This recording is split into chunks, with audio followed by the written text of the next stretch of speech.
Welcome in live. It is homecoming for in regulation because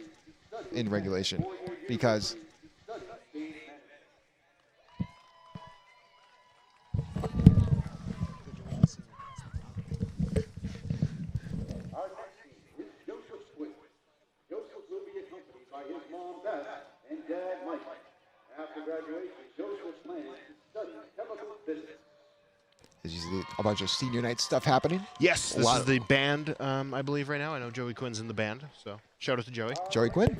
Joey Quinn. Zach will be accompanied by his dad, Matthew, and mom, Christine. After graduation, Zach plans to continue studying music at a four-year university. Let's have another round of applause for our senior band members.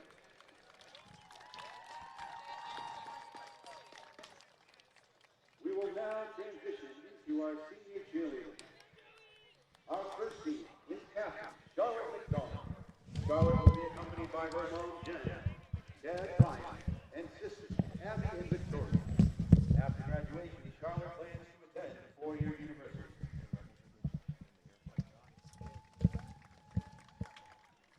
Our second and final cheerleader is Ashley Tremaine. Ashley will be accompanied by her mom, Andrea, dad, Tom, brother, Danny. After graduation, Ashley plans to attend a four-year university. Let's have another big round of applause for our senior cheerleaders.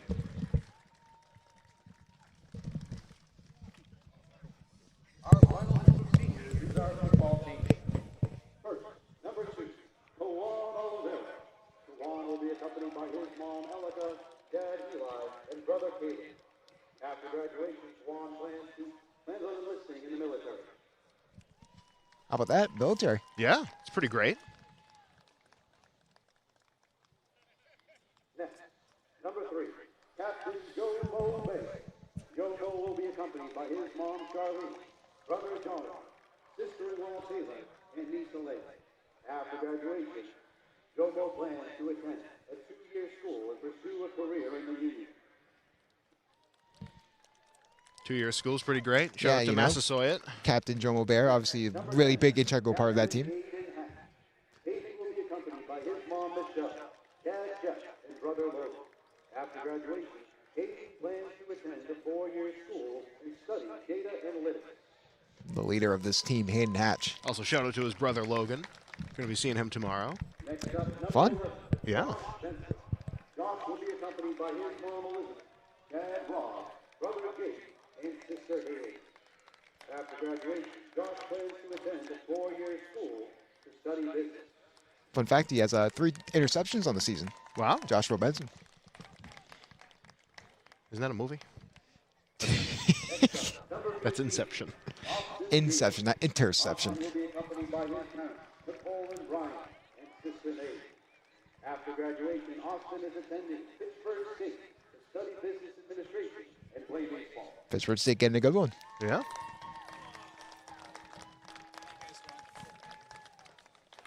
Next, number 26, Jalen Miller. Jalen will be accompanied by his mom, dad, and sister. After graduation, Jalen is looking to attend a 4-year university to study biology. You a big biology guy? No. No. Next, number You? Not really. Brody Nichols. Brody will be accompanied We'll talk about captains. Kelly and Brian. The leader of that Jack defense. Sparrow. After graduation, Brody plans to attend a That would be 4-year good. university. Good chance, like we talked about before, still a chance at a home playoff game if you know Yeah. they were able to win out the rest of the year. So That'd be pretty great. Number 57, Mateus Meneses. Mateus will be escorted by his mother. After graduation, Mateus plans on joining the workforce.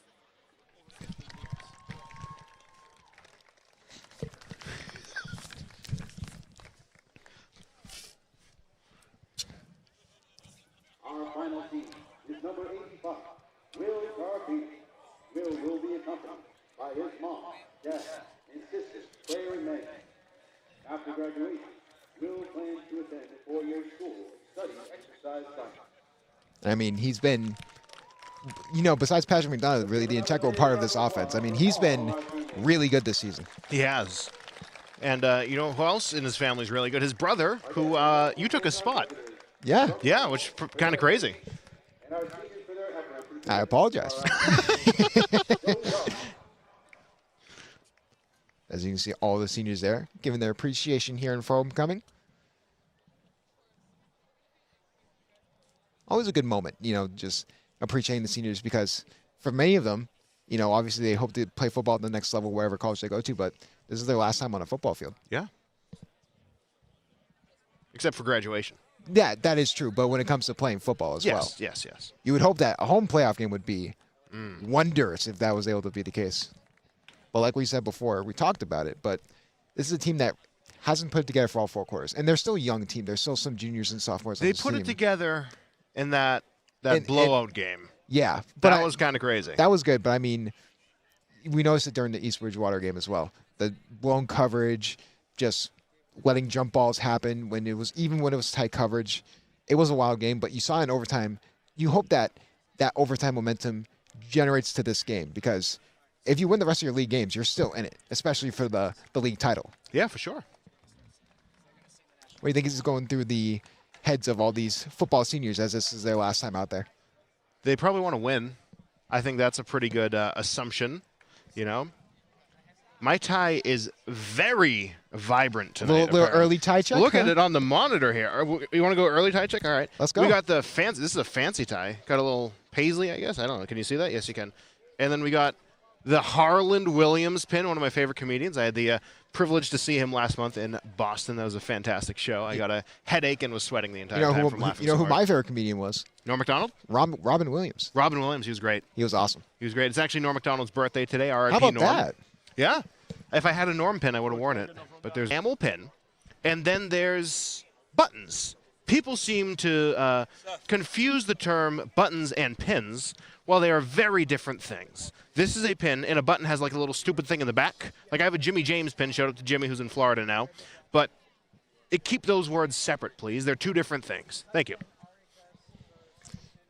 And Rocco's Rant provided you by DJ Rocco at Rockland. Yeah. DJ Rocco Is that, from Rockland. maybe that's a new segment we include for the hockey season. Hockey season How coming about up in December. Yeah. December. It That's is exciting. It is not. I still think it is crazy that it is October. Yeah. Just yesterday, in my opinion, it was July. It's time flies when you're having fun, especially when you're doing stuff like this. But I want to say like 2 weeks ago, it felt like September.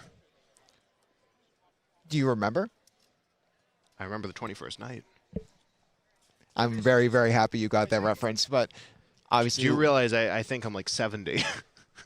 you Or I act like it at least. it's all about the personality. I think they match together. Obviously, they're Oh, we taking got a pictures fancy here. picture. I How don't know about what that? this is. What is this? I think this is for the band.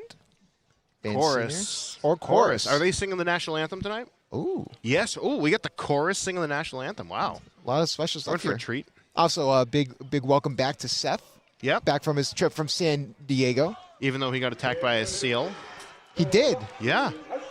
It didn't take his hand off, though. Seth has some serious PTSD from that. Straight face. Surprisingly, did not get a tan, No. even when he was in San Diego. He just said San Diego's the worst city he's ever been in, and he'd The rather worst. be in Brighton. I can't believe he said he would rather be in Cleveland. That is Oh, insane. man. Yeah, oh, yeah, he just said he's kidding. He said San Diego's the worst. Wow. Oh, my I can't goodness. believe that. Big Rocky fan. I have Seth. never been to California. I've never been anywhere other than the East Coast. Really? Only place I've been is St. Louis. St. Louis, Missouri? Yes, Wow, I look at me. went into the Arch. What do they call that? Where's the bean? Where's the bean? That's in Chicago. Chicago. Yes. Chicago. I I can never say it right. I would. I feel like I still don't understand that to this day. The Chicago bean. Chicago. Well, I just don't understand the bean in general. Chicago. Am I crazy with that? It's a bean? I mean, are they big bean people? Are they? Well, they have a big bean. That's true. But what if the people were made of beans? Well, anyone could be made of beans. That's where conspiracy theories come into play. Depends on the type of bean. Kidney? Pinto. Oh. I was in Lima. I, Like the dolly.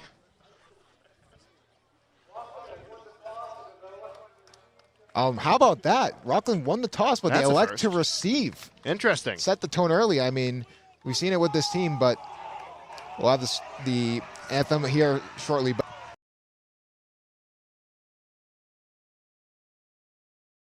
Shout out to number 83, the water boy. I believe I was told his name's Cody. Cody, is that correct? Cody? Cody. I believe it's Cody. Shout out to Cody. Oh, Shout out to my friend downstairs who recognized me from YouTube.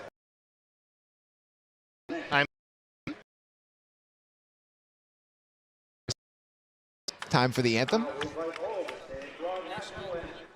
Time for the national anthem. This time by the chorus, like we said.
An outstanding performance from the chorus. That was really. I've heard other ones. Actually, we were talking about the Providence Bruins earlier before the game, and that was one of the best ones I've heard.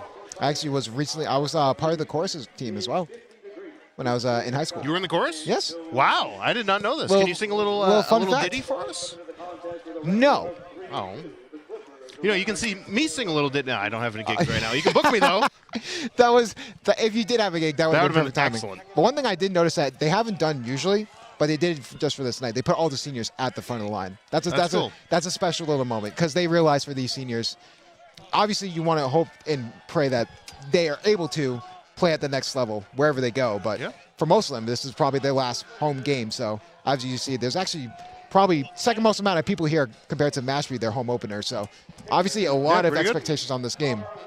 And I realized when the national anthem when they were singing, I was like, wow, this is really loud. Then I realized they were right in front of us, and then I realized they had a mic. Yes. I thought they were just that loud. And they'll just fair catch it. So beyond the 34-yard line, here come the Bulldogs.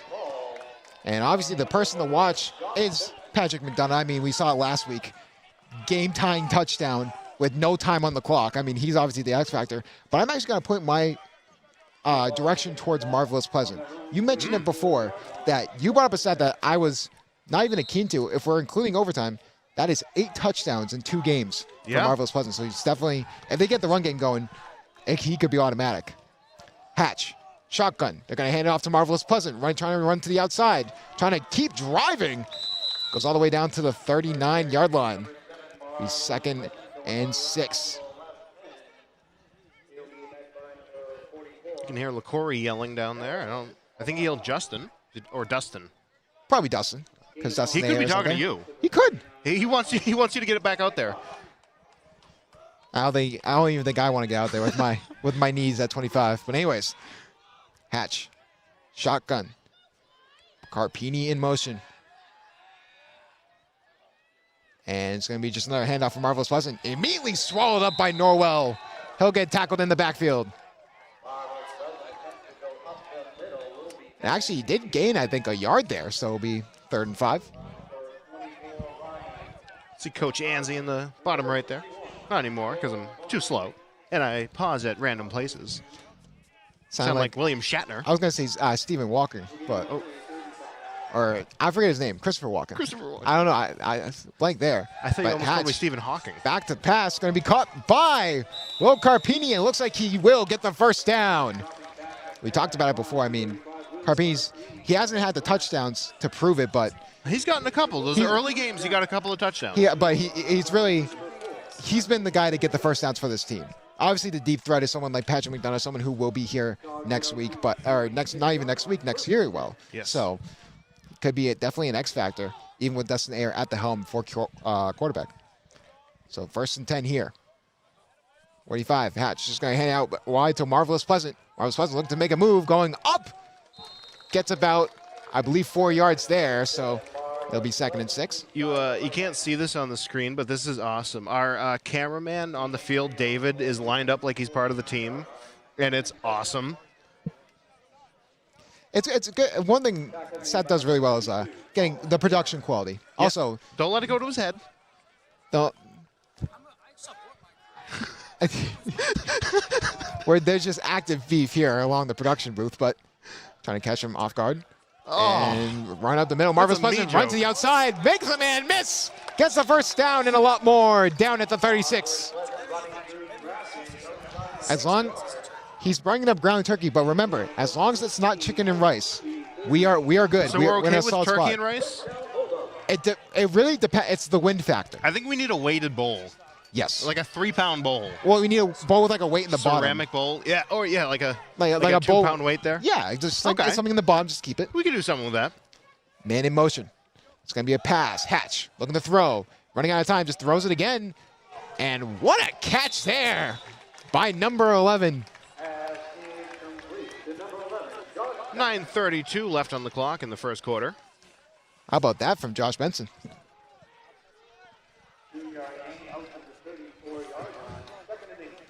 A little bit of a diving grab there.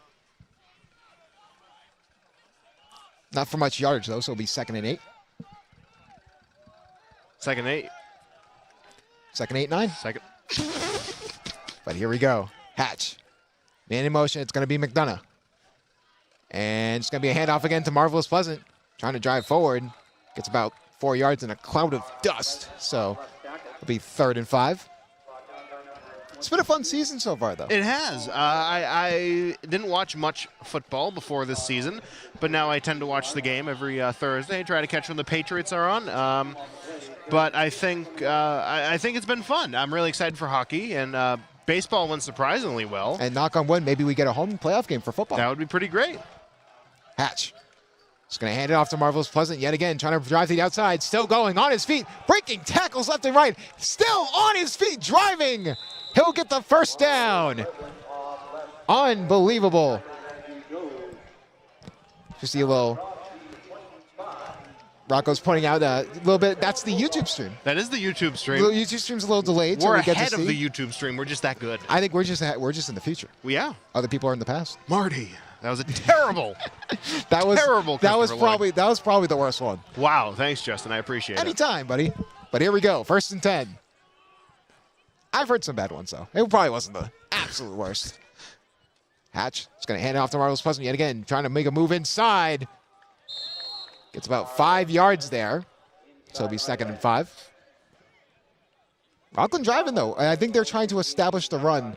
And we saw them kind of put it in together for all 4 quarters when they faced Brighton. But even then, it was sort of back and forth. You still saw some mental lapses on the outside when it comes to blocking, stuff like that. So setting the tone with the run, that will just open up the pass. Yeah, I mean, what you just said, it was very, very, very back and forth. I mean, it was definitely wasn't the overtime, too. 58-56 is not something to be ashamed of. Especially with a team like East Bridgewater. Yes. And Marvelous Pleasant just trying to drive forward. It's going to be just a yard in a cloud of dust. So it'll be 3rd and 4. Obviously, we know how good this passing attack is. And it goes back to Patrick McDonough. I mean, he is just, if he's one-on-one on the outside, just throw it up to him and he can just grab it. Yeah, he's pretty good. You can call him the grabber. I Patrick the Grabber McDonough. Not going to stick? don't think so. Okay. I was thinking about it, but probably not. No? I mean, that's the guy in the black phone, isn't it? You can ask Patrick that as well. I don't know if that's going to work, but nevertheless, here we go. Third down. There's going to hand it off to Marvelous Pleasant. Trying to drive to the outside. Trying to still push forward. Will he have enough? No, just goes nowhere with that one. So it'll be fourth down. Will they stay on the field? That's the main question.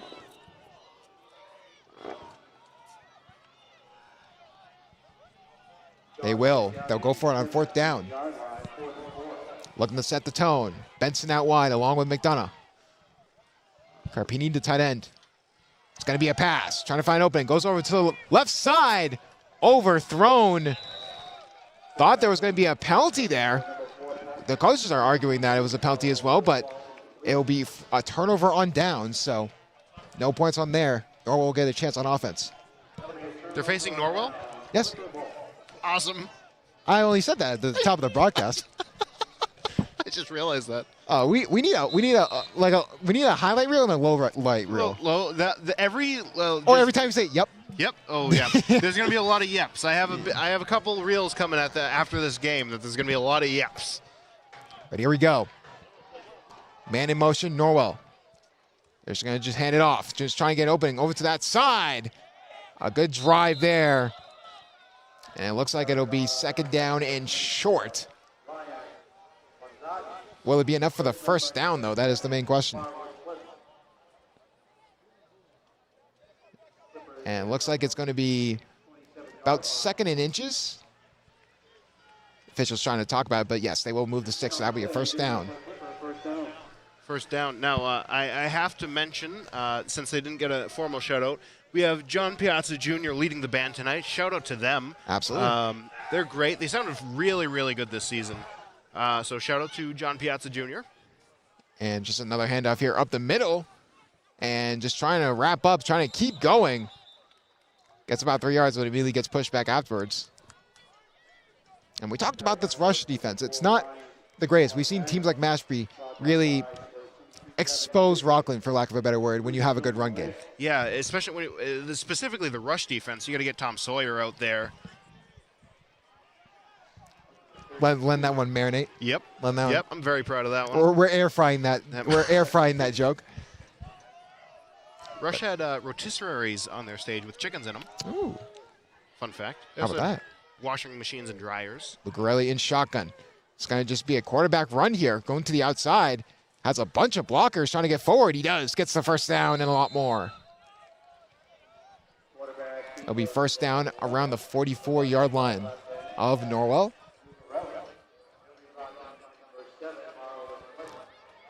You know, it's not the greatest day when the people getting the most tackles are the ones in the secondary, who are supposed to prevent the big plays. So yeah, and shout out to Tommy Welch, who's going to be having our stat show. Absolutely, he's cooled down a little bit from last week. Oh, look at that, DJ Rocco, Justin Bowman. How That's about us. that? I'm Justin Bowman. I'm with DJ Rocco. Yep, we'll go with that. Anyways, Lucarelli, it's going to be a pass to the outside. It is going to be a screen, trying to get forward. Makes a man miss. Going open again. A good run there on first down. As a 6-yard gain, Norwell's starting to drive. Now, Justin, you mentioned screens. Have you ever walked into a screen door before? Yes. I think we all have. A multitude of times. Because I wasn't paying attention. Yeah, that's the worst. Especially when you're talking to someone and then you run into a screen door. That's when you excuse yourself from the And it's function. a noise, too. It's like... Yes. Yeah, it's not... It's a distinct noise. Yes. I also think those doors are made of, like, not a lot of metal at all. So they're very hollow. A lot of clacky going on. Yeah, exactly. It's going to be another handoff here for Norwell. Trying to push forward. And he does. Gets the first down and a lot more. Still driving.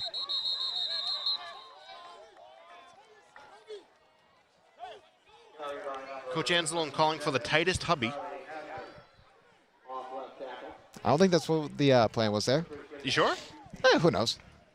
I think you're definitely looking at Brody Nicholson, though. Brody. You know, being a captain and all, he really has to get that front. Yeah, he has to set the tone for that front. He has to be the tightest hubby. Right now, it's been a very leaky hubby, for lack of a better word. But here comes Norwell. First and 10 yet again, this time on the Rockland side. Lucarelli, the quarterback. Who? Lucarelli. Lucarelli? Is that full name? That's his last name. Wow. Hits and trying to go run to it outside. Breaks a tackle. Is a flag on the play, though. Got some Laundry on the field. So there is a flag. Don't know if it's on the offense or defense. Waiting on the official's call. That could, I think it's looking like it's going to push them back.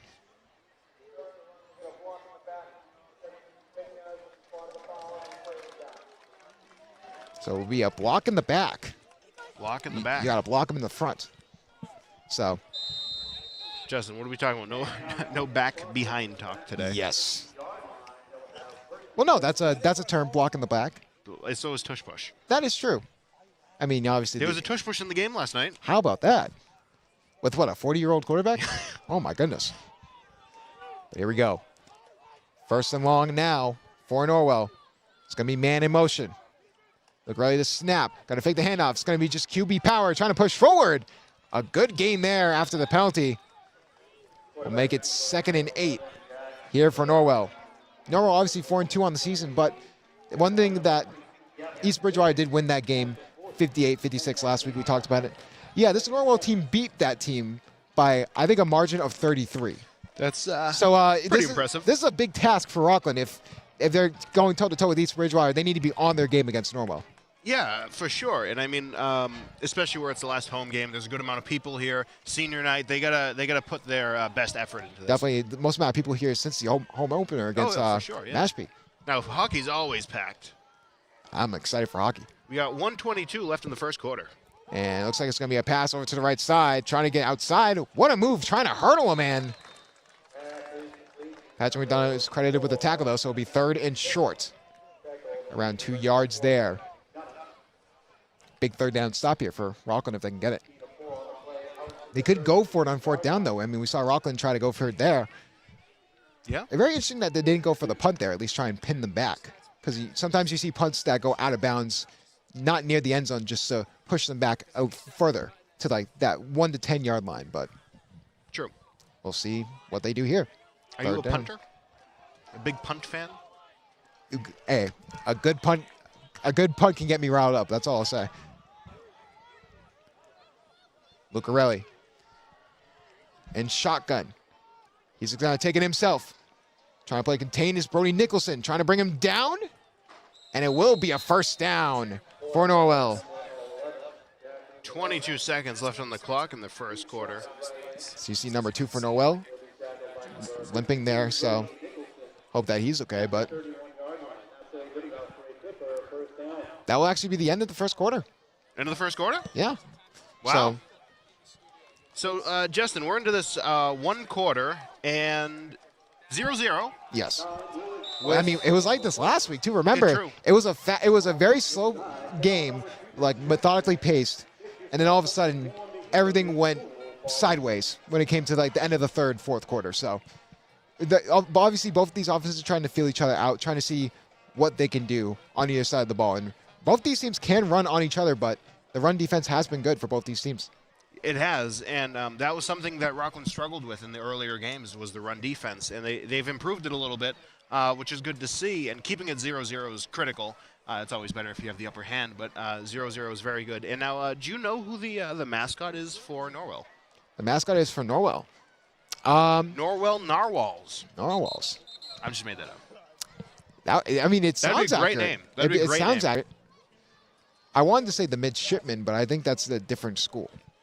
We'll have to Google this Yes. when the second quarter starts. How about that? Shout out to Google, not sponsored. Yeah. That would be a crazy sponsorship. Sponsored by Google. Sponsored by Google would be a fan.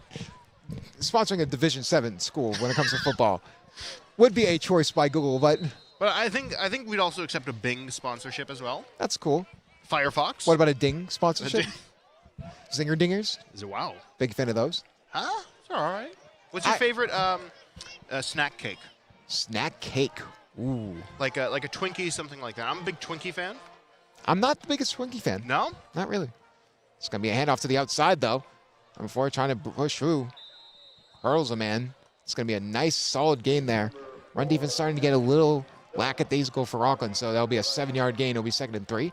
Talking about cakes, though, I mean, that's an interesting thing. I mean, trying to think of What are other cakes that you would classify I mean, you have as snack cakes? anything that Drake's makes, anything that Little Debbie makes. Used to be a fan of those like oatmeal cream pies. Those Have you are had good. the peanut butter cream pies? No, those Those sound are fantastic. Those Because sound it's fantastic. two just like peanut butter cookies with peanut butter in the middle. It's just peanut butter. Yeah, it's excellent. It's always been peanut butter. Yeah. Norwell. Gonna fake the handoff. It's gonna be a QB keep. Gets immediately tackled at the line of scrimmage. So it'll be 3rd and short yet again for the Bulldogs. While we have a moment, you talked about the tier list of players. We going based off last names. Yes. Dante Gillis-Rainey. We have Desania. We have Lucarelli, and we have King. So out of those 4, what's your favorite name? I think Desania. Desania had to be the top It's one. like Desania.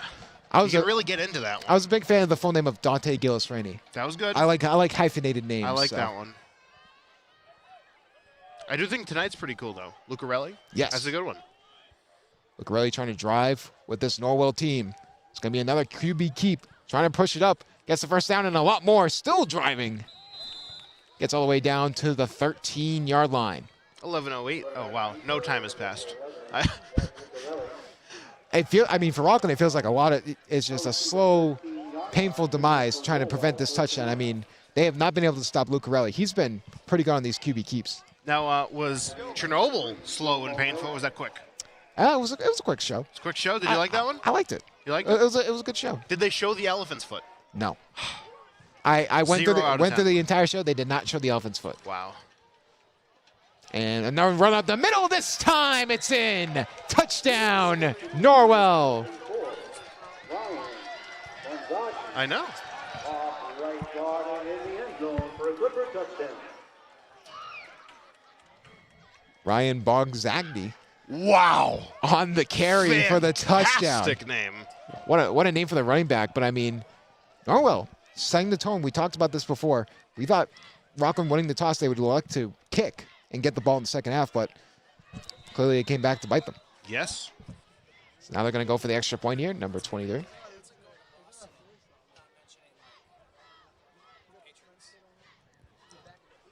Or the Tea Party. You said the Patriots are in Foxborough, my guy. Okay, Really? So The Patriots are in Foxborough. So Seth just said it's like going to Boston. We were talking about the Chernobyl and the elephant's foot, and he said going to Boston and not mentioning the Patriots, even though Boston is never mentioned in the Patriots' name. It used to be back in the day. Yeah. 1980. Back in the day, look at Unc over here. Okay. That's Well, what he's talking about, Seth. You weren't alive then.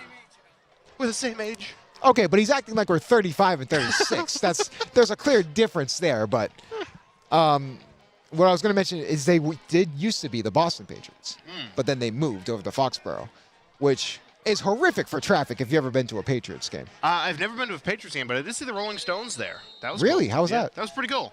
It was pretty cool to see my boy Keith Richards out there, 5-string king. So it'll be another short kick there. It'll just be another fair catch. They're doing a good job, especially on the kickoff team. They've done their homework when it comes to special teams because they realize and McDonough, they can create big plays on the ground and get a lot of offense. So they're going short with these kicks, sacrificing a little bit of the field, but there's no return. Yeah, they got a return. McDonough didn't score. On package. But he actually no safety. Steve. Very interesting if they'll pass here. And what in the... Offsides. Was it offsides? Probably by like 7 yards. Yes! I said something right. For some reason, number 22 just drove forward and no one else moved. That was truly horrendous. That was really bad. Is that one of the worst? That's one of the worst. That might be the worst offside I've ever seen. Yes. That was really bad. Trying to catch them It off. was a false start. Oh, it's Yes. a false start. Yeah, offsides is for defense, but that's the same thing. Oh, man. I mean, still, I don't know what the plan. He was just driving forward. No one was moving. They should take him out. Are they going to take him out? No, he's still pretty good. He's pretty good. He's still pretty good. Pretty so. good. Looks like they will pass. Hatch just going to throw it deep to Patrick McDonough, trying to find an opening. Makes the catch! Going down the field, trying to have one man to beat. 10! Touchdown! Bulldogs!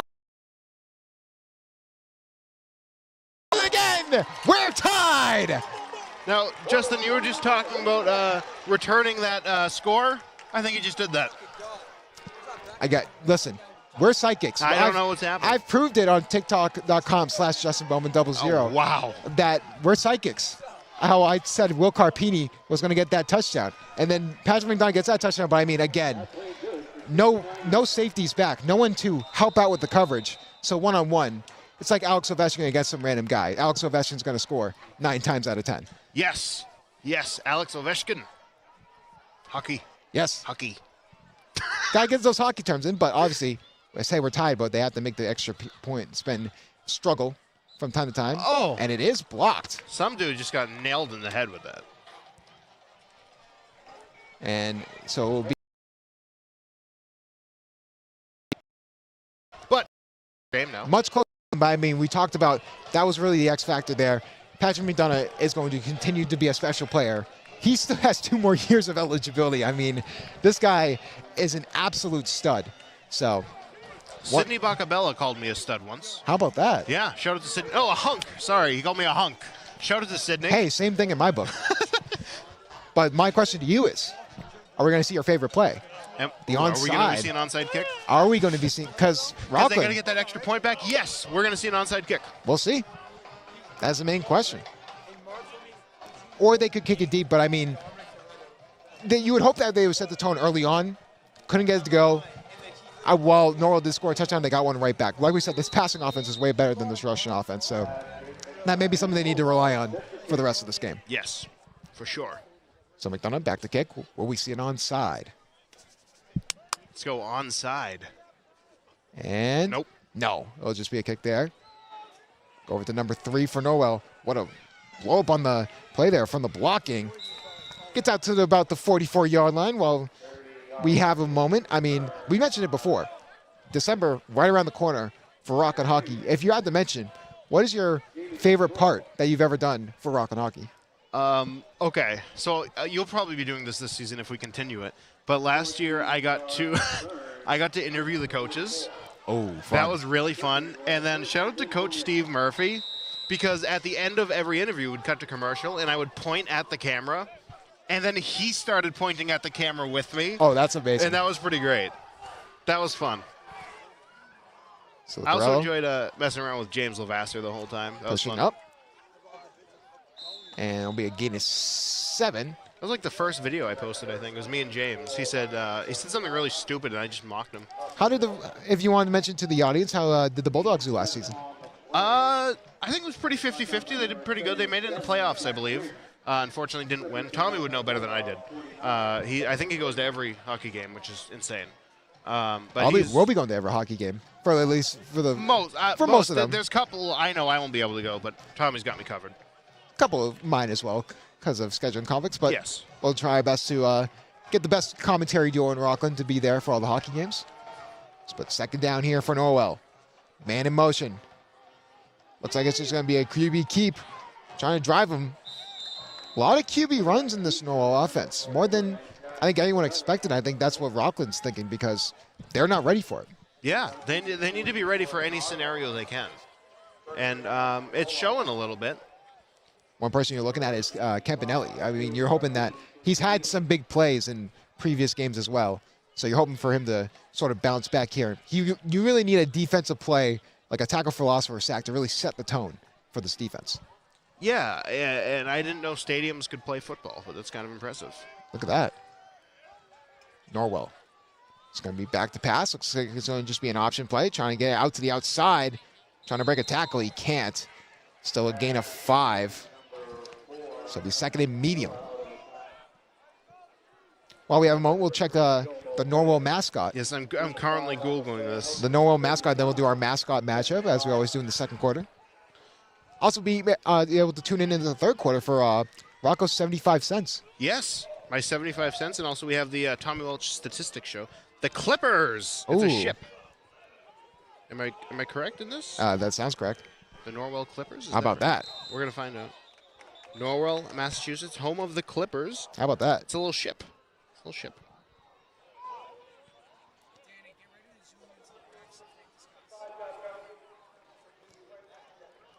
So penalty on the offense. A rarity there, so it'll be a 10-yard bring back. No, let's just go back to 2nd and 10.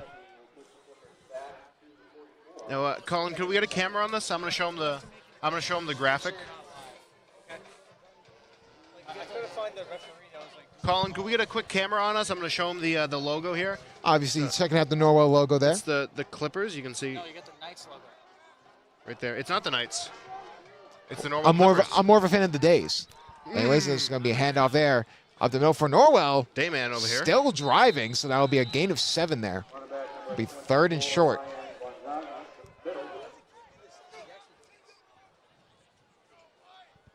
What's your favorite part of San Diego while we have a moment? San Diego. Is it the Clippers that always go by? Yeah, man. I don't know. I don't think there's anything great about San Diego. I'm a big fan of that Balboa Park. So here comes Rockland, trying to get a 3rd down stop. Zagarello just trying to hand off. It's going to be another QB power. Trying to bring him down as Will Carpini. Can't. Trying to truck a man. We'll say, armor of steel. I mean, he's carried the ball more times than the running back. He's been doing a really good job. All right, so apparently Balboa Park is really cool. I didn't believe Seth. I normally don't. Breaking news. Wow. Looks like my house. Koi fish. Quit being coy. Thank you. I'll be here for the rest of the That's our San Diego segment for the year. My God. Norwell Are you actually wearing a WRPS hat? looking to bring it in. Seth is actually wearing the WRPS hat in pictures. This is insane. Why aren't you smiling? Are you never happy? You're never happy. That's the thing with our producer. But Oh my! He keeps hitting me here to keep looking. What is this? That's an opera house in a park. An opera house in a park? Did you get up in there and sing? You did? I don't think I've ever heard Seth sing once in my life. I think He that's sings a Dayman by the legendary Charlie Kelly. He sings that all the time. that or Dad Rock. that divorced Dad Rock. Also, he sings some Rammstein. Ooh. Yeah. Rammstein? Yeah, man. 2nd and 4 for Norwell. Looks like it's going to be a pass. Try to get an opening over the middle, and that ball is deflected off the hands. Could have been intercepted, but it'll be 3rd down. And I think they know why they're running the ball so well, so they can't pass. Yeah. Which is good for Rockland to know. That referee looks like Taz. Modern day Taz. Not the Tasmanian Devil either. I'm talking about the wrestler. The WWE superstar. The ECW wrestler, all right? Don't get me started on ECW. One of my favorite commentators from the WWE back in the day. Taz he's still doing it. He's still great. doing it? He's still doing it. Yeah. Wow. Taz is awesome.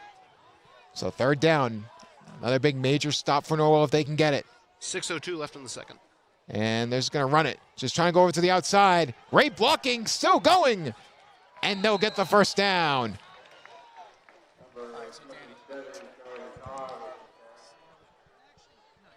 Again, they get into these 3rd down situations where a stop could get them the ball back, and they have been able to stop them. Yeah, that's a great way to put it.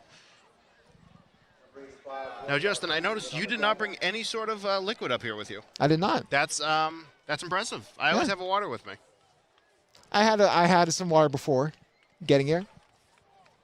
I realized the last time I did, I almost forgot the water bottle, so I don't want to. Littering is not good. Shout out to our photographer, Delilah, who actually forgot her water bottle last week. How about that? And it's going to be a motion. And it looks like it's just going to be a QB keep. And good wrapping up in the backfield.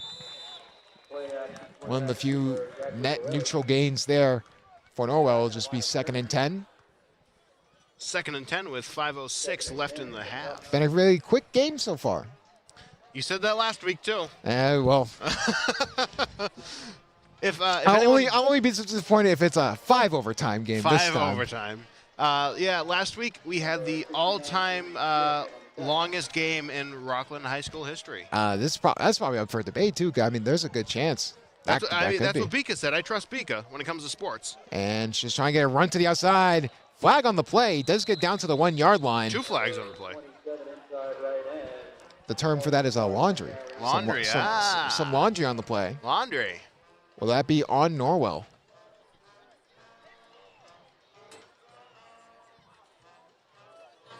Waiting on the referee's call. Holding on the offense, so Rockland gets bailed out. It'll still be second down, but it'll be second down and about 15, so.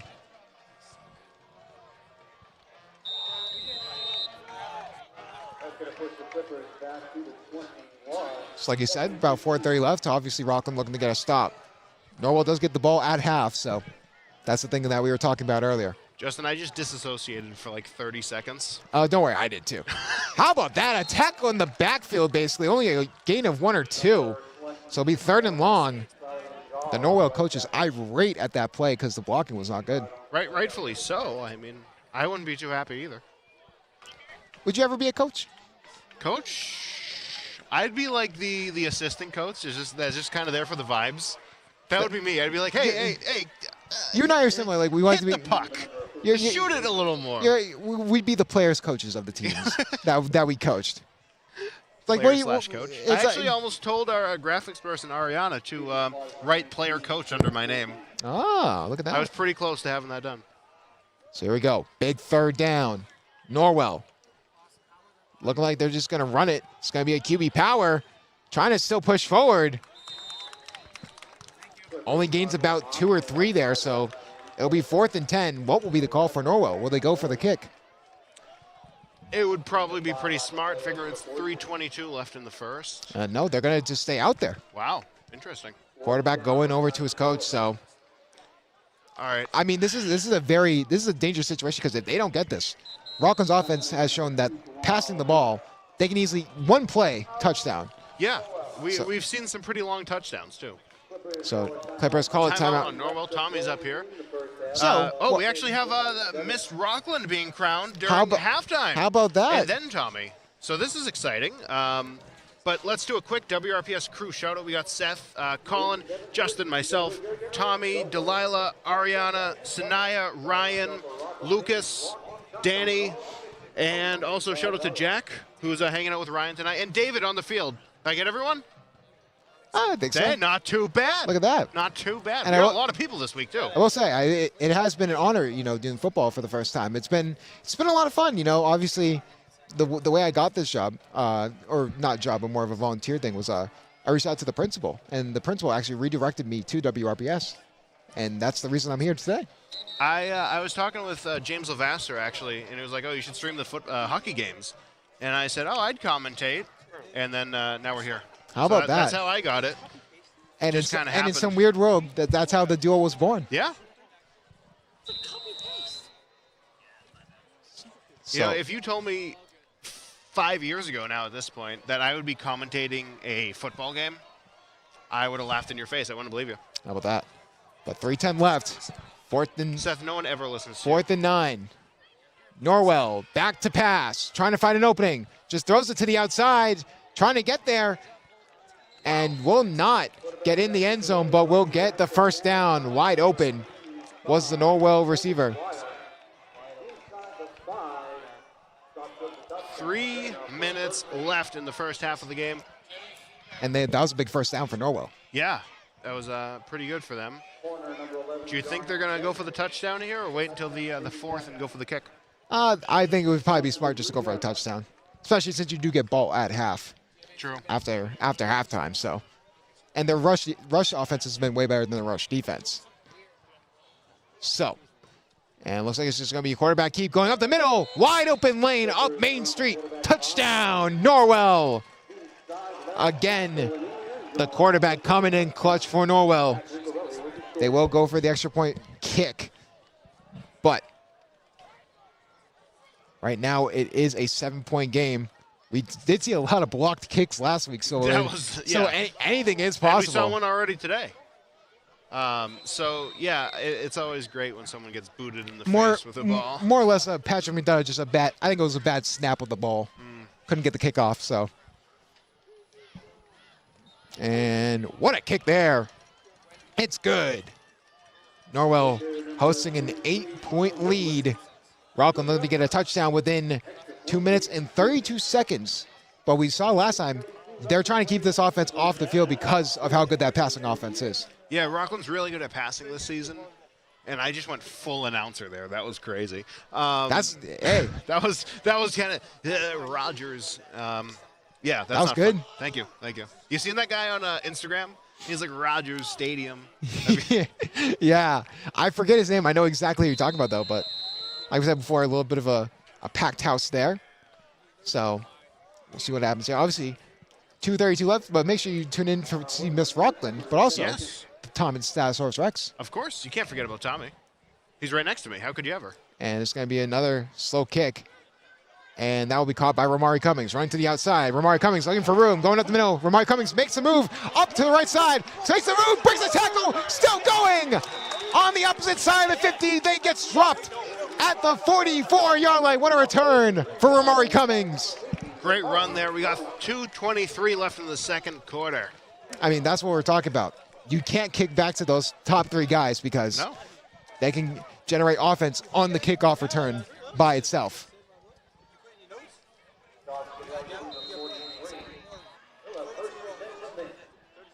So can Rockland try and even up the score with about 2 minutes to go here in the first half? Patrick McDonough in motion to the outside. It'll just be a handoff from Marvelous Pleasant. No gain there, really, so it'll be 2nd and 9.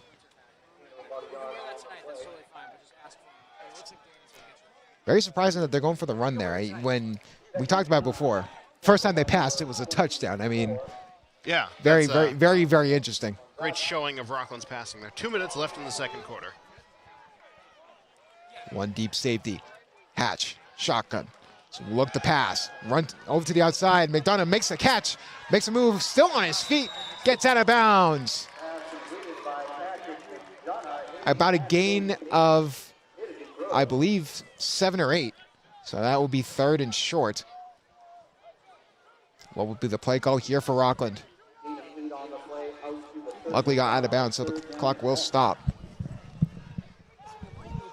Hey, Seth, come here. How we doing? Guys? We got Seth here with us today. I was going to ask him a question, but he's going to tell us right now. So, Seth, what's our schedule at halftime today? At halftime today, we're going to cut to a commercial break, and then we are going to run into the Tommy Loach stats. And then, without my sheet, it's a little difficult. I think we're going to cut into commercial 1. So When's Miss Rockland happening? Miss Rockland happening, we'll cut to... I'm not sure. It really depends on how quickly Dan Kimball gets it out there. So probably after the commercial 1. And what a pass there. Thank you, Seth. We'll cut to Miss Rockland? Miss Rockland, yeah. Yes. All right, thank you, Seth. While talking about that, we missed a ginormous run by said person number 22. Yes. Do you think number 22 will be Miss Rockland? No comment. Okay. Anyways, but Tommy's going to win. I would vote Tommy for president. Tommy for president? Tommy for class president? Tommy, have you ever been in an elected position in your He class? just puts on a notepad. No. Here we go. Hatch. Back to throw. Looking for a pass. Can't find Carpini. He's not open. Moves out to his right. Hatch looking to make a throw. We'll just throw it out of bounds. So it'll be 2nd down, about 1:16 to go, but the clock is still running. Yeah, 1:10. But the now. clock went out of bounds. Well, so the clock can do whatever the clock wants to do. That is true. Yep. Little Anzi shot. Little forget his name. So they'll add McDonald. Yeah, look at that. Wow, look at that. I remembered. Tommy got his election was rigged and he didn't make it into the Oh, unfortunate. presidency. Pay our respects to. Oh, okay, wait, it says he's my class president. 7 years removed, and he has my vote. But here comes Rockland. Inside the DJ Rocco red zone. Oh. Rocco's rewind red zone. Oh. All the alliteration happening today. And Hatch will just be a screen over to Marvelous Pleasant, but they were ready for it. What a play from Norwell. So they did really gain nothing there. So it'll be 3rd down. We'll let the clock run down at least a little bit. Sign on the play. We got 50 seconds left, so it's getting pretty tight here. Do you think they're going to get the touchdown here? And it will be a timeout here for Rockland with about 49 seconds to go. Tommy does not think there's going to be a touchdown here. You would hope so, because that's a way to get the momentum on Rockland's side going into the second half. Yeah. Danny thinks, I trust Danny more than Tommy. Who doesn't trust Danny? Danny's the GOAT. Absolutely. We love Danny.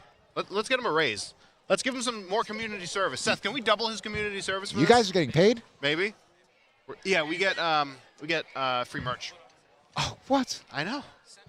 Unbelievable.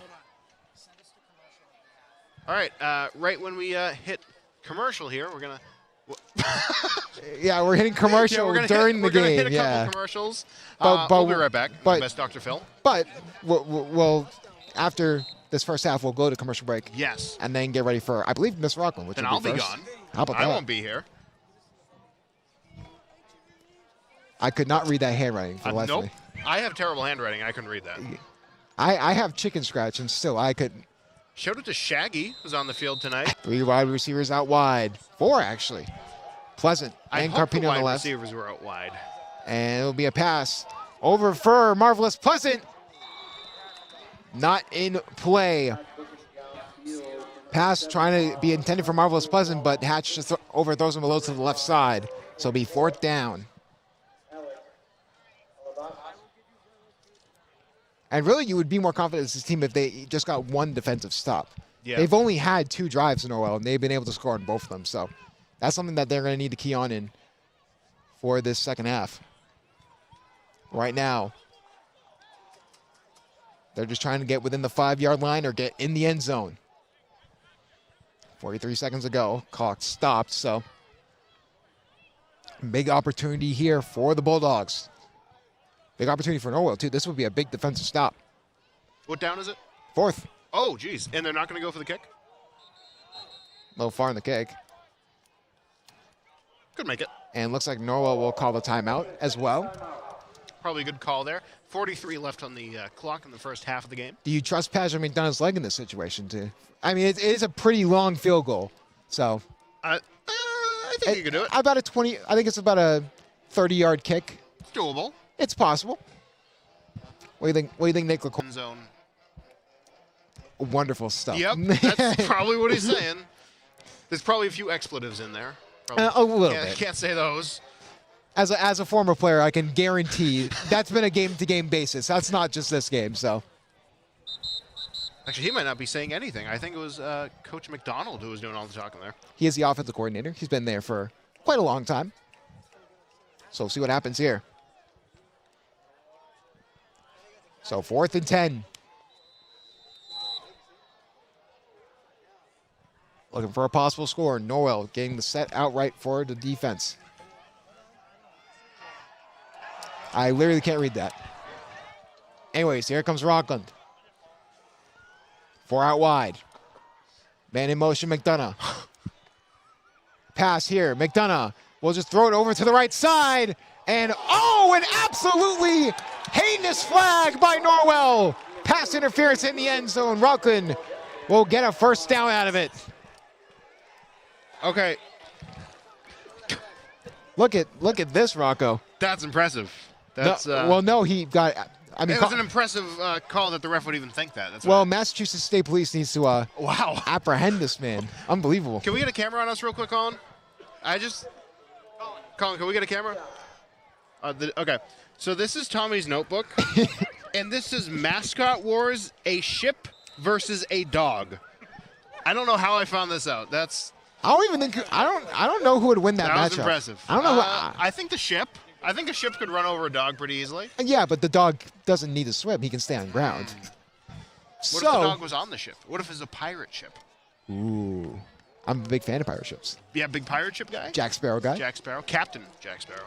So actually, it will not give him the first down, but it will give him 5 yards. So it'll be at 4th and 5. A little more manageable for the Bulldogs. 38 seconds to go. Down 8 is Rockland. Hatch and shotgun. McDonough in motion yet again. Looking the pass. Hatch throws it to the right side, and that ball is caught! Unbelievable catch! McDonough! Touchdown! Bulldogs! Now with this 2-point lead Norwell has, Do you think? Wow, that was an impressive catch. He climbed the ladder for that. Unbelievable. Do you think they're going to go for the 2-point conversion and tie it up here? Absolutely. You would assume so. It would just make the most sense. But McDonough, wow. There, we get to see the YouTube stream on the other side. I mean, wow. Yeah. He climbed the ladder over the defender to make. McDonough's not real. I don't even know McDonough's a real person. AI. AI generated. It seems like that with how good he is. It really is ridiculous. And Rocco will call a timeout. But like we said, it is 12-14 right now. A 2-point conversion would tie this up. Yes, it would. That's how math works. Well, really, my question to you is, do you think Norwell will try and go all the way down the field to score a touchdown? Or do you think they'll just wait? Or I think if they get the ball, they're definitely going to run. They're going to run as fast as they can. They're going to... well, obviously you would have to pass in that situation because you don't have that much time in general. So once they do pass, they're going to run like a constipated wiener dog. Obviously, we talked about we can already see our breath. And it's not even the second half.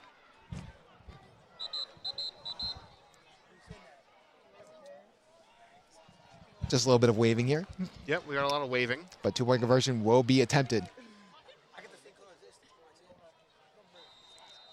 What is the call here for Rockland?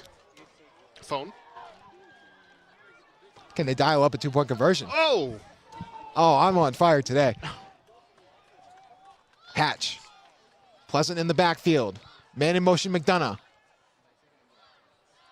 And they'll look to pass. Go over to McDonough. Wide open. 2-point conversion secured. We are tied at 14. I'm going to be honest with you. I didn't think it was going to happen. I mean, looking at the YouTube stream, because we have a little bit of instant replay available to us, I mean, McDonough was just wide open. They just weren't able to get to him. The speed of McDonough is something we have to talk about. I mean, he is so fast. And to think, again, he's only a sophomore. Yeah. What does that make him, like 15 years old, 16 years old? 16. 15 or 16, yeah. I mean, just a prodigy. Impressive. Here. Definitely that was someone. Very impressive. Hopefully my commentators get him some college offers. That'd be interesting. I mean, get him an offer to UMass. Why not? There you go. Get some talent there. I mean, he seems like more of a gadget guy, but also he's just really good. What I'm actually interested to see now, since it's tied, Rocco, go for the onside, surprise him, go for more points. Yes. More points, more better. Well, will that be the case, or will they just kick it deep and just play it safe? McDonough. Nope. And it'll just be a kick deep over to the right side. And it will be a flag because the ball went out of bounds, but no one will go for it.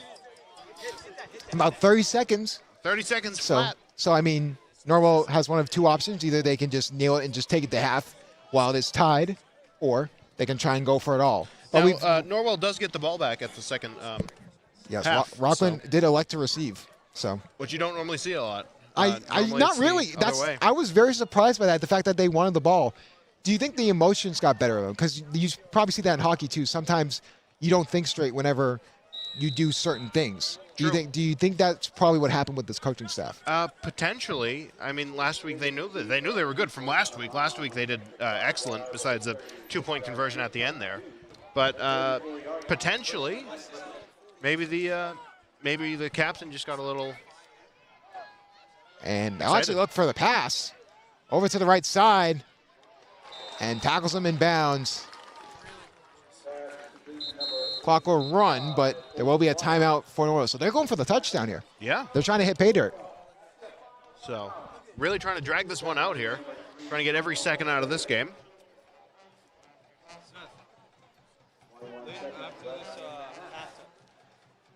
You got to admit, for someone like with Coach McDonald, being an offensive coordinator, having someone like McDonald to work with, it's like a child in a, what am I thinking of? The kids in the sandbox thing, where it's like you have free range. The kids in the sandbox? I'm trying. You know what? The term I'm looking for is just not coming to me. So a kid in a candy store? Yes. Oh, that's way better. But I'm talking about Patrick McDonough. It's one of those two terms. But the versatility of someone threat or cross the field or to be able just to do anything. That's great for this team. Yeah, it is. Coach Damon a little cold out there. Shout out to Coach We Damon. can already see our breath. Yeah, I think we were able to see like 5 minutes into the stream here. How about that? So they're going to try and stay deep. And it's actually going to be a QB run here. Very interesting there. Flag on the play. 3 flags. 3 flags. Not 1, not 2. but Laundromat 3. on the field over there. Unbelievable. Oh! That's a great. I was about to say that too. Yeah? We got laundry. Laundromat? Oh, I said laundromat because there was more than 2 flags. Oh. See what I did there? Oh. Bazinga. Oh, jeez. So what's the flag on? That's the main question. If it's on Rockland, could give 13 them. seconds left. Oh, face mask on Rockland. I haven't worn those in a couple of years. But that's a bad penalty to take if you're Rockland. Now you're in scoring position if you're Norwell. So Bulldogs got to be 13 careful. seconds left in the first half of the game. That'll walk the first forward. Hold on, 36. First and 10, 13 seconds left to play in the half. 4 out wide. Norwell. Looking for the big play. Trying to take the lead into half. Look to pass. We'll just throw it deep. Trying to find opening. Oh, try to go for the interception. No good. So 9 seconds will be on the clock. Nick, we're on camera. Nick, can we show this to the camera? Come here. Come on, come on, come on. You're no fun. You're no fun. That's a terrible. That might be the worst picture of you I've seen. You No, look you look nothing like. Oh, you- it's the you look glasses. like Why every- don't you have the glasses on? you look like every late 2000s You like always wear the glasses, don't you? you look like every late 2000s sitcom villain. Yeah, let's show the camera. Sure, why not? Colin, can we get a shot on a stick? Come on. All right, let's see. It's right there. That's okay. Does that look anything? I don't see it. I don't see it either, It but- looks like a generated image of you. It really let me does. draw Nick from memory. That's what comes to mind. But actually a bad penalty on Rockland yet again, so it is time for. So I don't even know what's going on over there. But 9 seconds. These bad penalties are going to be the reason that Norwell is going to score. You got to. If they score, You got to be careful. yeah. 9 seconds is a lot of time. If you get a few passing plays off, that's what Norwell's looking for. Trying to take the lead into half. 9 seconds left. Second quarter. Back to throw. Norwell will just throw it deep. No one in the area. Incomplete. I think he was trying to throw it to the ref there, but the ref wasn't having any of it. Yeah. 4 seconds left on the clock in the first half of the game. So one more passing play. You assume they're just going to pass it deep. Probably. Look for a touchdown. They're definitely not going to make the field kick from that. Absolutely. I mean, I want to see that kicker. If there's a kicker that can make, that's a dream for any high school. Just to have a kicker that can kick it from 50 yards. I mean, you've seen it before. Kickers are kicking from 50 yards at ease now. Yeah.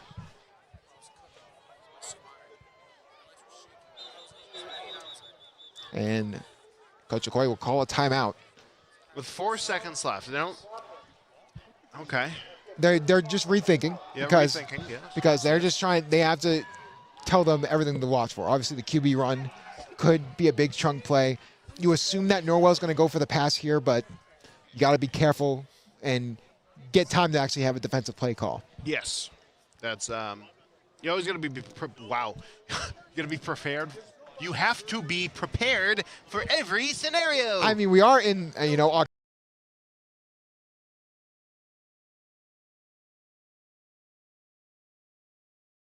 Okay. So we'll actually have no commercial. No Right to commercial. Miss Rockland, but depends on this play from Norwell. Will it be tied or will they take the lead going into half? Back to throw. They'll try and throw it to the outside. Will Carpini. Good defensive coverage there, and that will be the first half. We are tied 14-14. Justin, based on this first half, how do you think the game's going? I think Rockland got out of there scot-free. I think Patrick McDonough has covered up a lot of holes on this team. We talked about it before. Playing for all 4 quarters. It's like playing for all 3 periods. You can't win a game in just one period and then just do nothing the other 2. It's the same thing in football. You can't just do something for a little bit, especially the rush defense has been horrendous for Rockland, and Norwell's been able to take advantage of it. So that's something to look at going into the second half. Can Rockland stop it? Like we said before, Campanelli, can he make a defensive play? Brody Nicholson, are you grooving a little bit? Yeah, I'm listening. Brody Nicholson, I heard you. But you're looking at one of those two guys to make a play, and you will say the penalties at the end of the half, that's concerning, because obviously you don't want that to translate into that second half when it comes to penalties. But we'll see where that's going. You don't want any penalties. But with that being said, we are going to go right down to the field for Miss Rockland, so be able to check in for that. Danny, you're live. Seth, where do you want me at right now?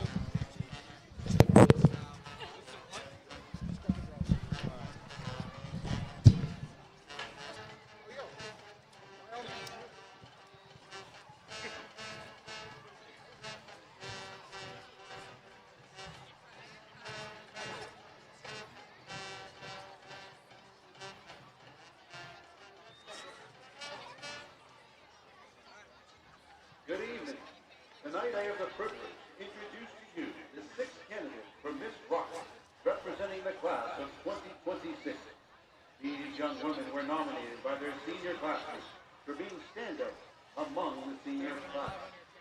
These candidates are all positive role models, academically sound, involved in school and community activities, have school spirit, and are well respected by the faculty and students at RHS.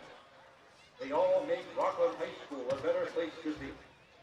It is now my pleasure to introduce to you this year's candidate. Our first candidate is Riley Boylan. She is being escorted by her parents, Catherine and Jim. Riley is a two-sport athlete, playing both volleyball and lacrosse. She is an active member of the Student Government Council, as well as the Student Athletic Advisory Committee. Riley also is a member of the National Honor Society, in which she serves as secretary. After graduation, Riley plans to attend a 4-year college where she will major in nursing. Stop right there. Just get the people. Our next candidate is Kaylee Kelleher. She is being escorted by her parents, Irene and JJ. Once we get to Kaylee that is the cross senior class president and a 3-sport athlete. She serves as the captain for both volleyball and basketball and plays lacrosse.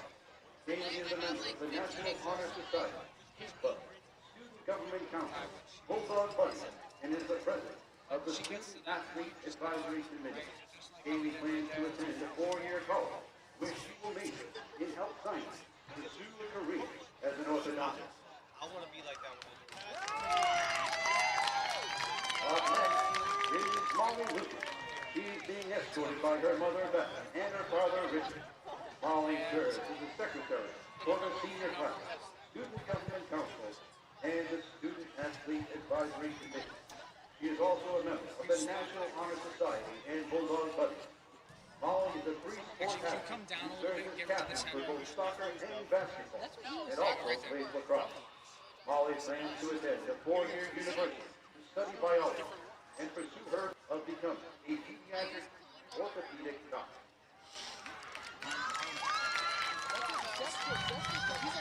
Our next candidate is Allison Redmond. She's being escorted by her mother Jenna and her father Sean.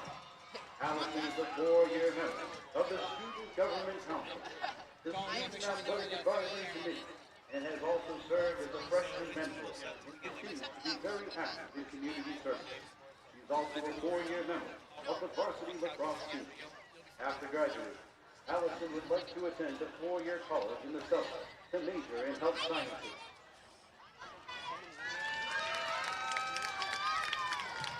Next, we have Taylor Schubert. She's being escorted by her mother Kelly and her father Eric. Taylor is a 3-sport athlete, taking part in both spring and winter track, and serving as a captain for the girls cross-country team. She is the treasurer for the Student Council, class representative on the Student Athletic Advisory Committee, as well as the student representative for Rockland Care, and continues to be actively involved in the community. Taylor will be pursuing a degree in early childhood education and plans to become a teacher. Our final candidate is Ashlyn Redmond. She is being escorted by her mother Jenna and father Sean. Ashlyn is a member of the volleyball and lacrosse team. is the captain for both. She is the Student Athletic Advisory Council President and the co-chair of the Student Council Spirit Committee, as well as the Vice President of the National Honor Society. Ashland plans to attend a 4-year university where she will major in biology and plans to become a pharmacist. Rocco. Please join me in recognizing all of these young women. We're using that audio. And that's chosen by her senior class. And now it is the great pleasure to introduce to you, Just your representing the wide. class Got nothing. 26, Miss Rockland, Haley Kelleher. All right, zoom in on Taylor.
Danny, we're live on your channel.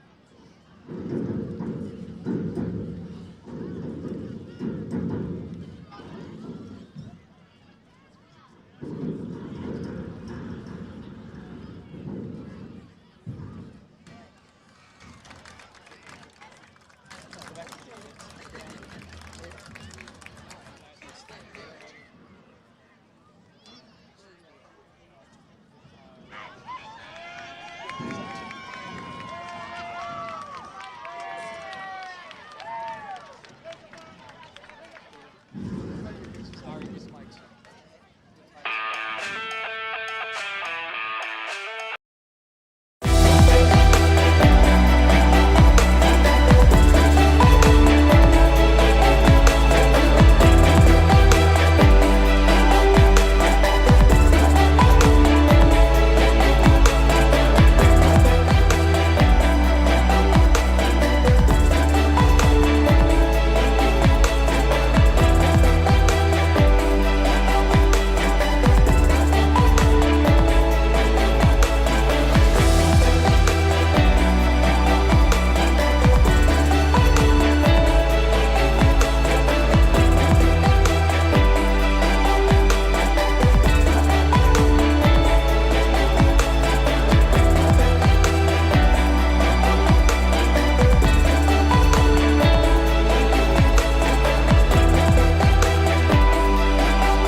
Hello, welcome to the halftime report. I am just Bowman here alongside Tommy Welch. Tommy, how you doing? I'm not tired like last week. That is true. But overall, we have some stats to go over, so we'll bring it over to Tommy. What you got for us? Okay, so let's see. Passes for Hatchie tonight. 8 passes with 6 completions for Norwell's quarterback. How do you pronounce his last name? I think it's over here. Luca Russi? Yeah, Luca Russi? Him. 8 passes for 4 completions. Rockland's third down conversion rate, 4 third downs with 3 conversions, while Norwell's got 3 with 2 conversions. Yeah, that's all I got. I mean, yeah, what are your thoughts on this game so far? I mean, I want to know your thoughts on them receiving the ball first instead of deferring to the second half. It's smart. It's smart because me and our technical director Colin was like, he's like, why did they receive? I was like, it's smart because I'm in a lot of classes. Interesting. Yeah, I think what they're trying to do is Interesting. Yeah, I think what they're trying to do is if they absolutely need Will, they'll go to Will. If they don't absolutely need Will, they'll just go to either Marv or McDonough or anyone else. Yeah, I mean, the running game especially has been nothing to write home about. It's been okay. It's been okay. There's been a few good runs, but Norwell has been sort of seeing that Rockland wants to set the tone with the run, and clearly it didn't work. A lot of time got chewed off in that first quarter, and overall it just felt like Rockland they have to pass. Like going into the second half, I think you have to agree the X factor is just they have to learn to pass more going into the second half. Yeah, definitely. I think what they saw is because I watched like the film highlights and stuff. It's that Norwell was known for not having a good run defense. I did see that in their past couple of games. So what they're trying to establish here is that Norwell is not good on run defense. Let's force that on them so we can get more points here and there. And I mean, it worked because you saw that there was no high safety on that one Patrick McDonough touchdown. And one-on-one coverage, Patrick McDonough's winning that 80% of the time. Let's just be honest. I Definitely. mean, he's just absolutely insane. I think you're expecting more out of someone. We mentioned like Campanelli. I think on that defensive line, you expect more out of him to really be that X factor because it really hasn't. That defensive line has been uninspirational, for lack of a better word. I actually have 3 tips of the game as Rocco weirdly goes behind us. I expect nothing less from Rocco. But what are your 3 The 3 tips? tips are, I think that I think the defense needs to get better at the QB sneaks. The couple of QB sneaks we saw, it goes one of 3 ways. 1, they stop him immediately. 2, he gets a little bit loose. And then 3, he just goes nuts. Number 2, Rockland needs to put points on the board. This Norwell offense or defense is not going to falter. They need to get points on this first quarter. I mean, this half, I expect them to get at least 2 touchdowns this quarter if they even want to get a shot at it. And I mean, we mentioned it before. I mean, this is a team that beat East Bridgewater 40-7. I mean, if you're going toe-to-toe with East Bridgewater, this is more of a high-stakes game now because you know how big of a profile. We know Norwell's known as this really good team. So what's that 3rd tip? The 3rd tip is the defense just needs to be better. Norwell's defense has just been a little shaky because one play, it's good. The next play, it's a little shaky, and then the 3rd play, it's just a little loose. Same for Rockland. We have seen in the past that they have not had a good enough defense to where we can be like, oh, that's the next Legion of Boom. Yeah, obviously that's a new segment, Tommy's Tips, going into hockey season. I mean, that should be a lot of fun. Oh, yeah, hockey season I'll have at least 45 tips. So as we get ready for this, we'll go right back to DJ Rocco joining me on set. But Tommy, thank you.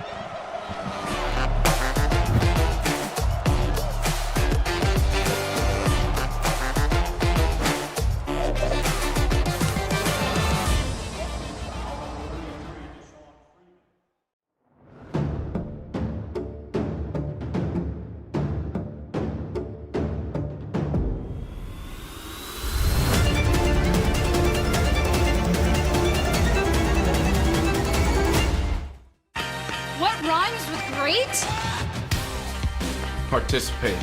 Where does greatness start? Here, in the classroom. On the diamond. In the pool. On the field. Where will your greatness take you? To better grades. To more friends. Yeah! Be great. Participate!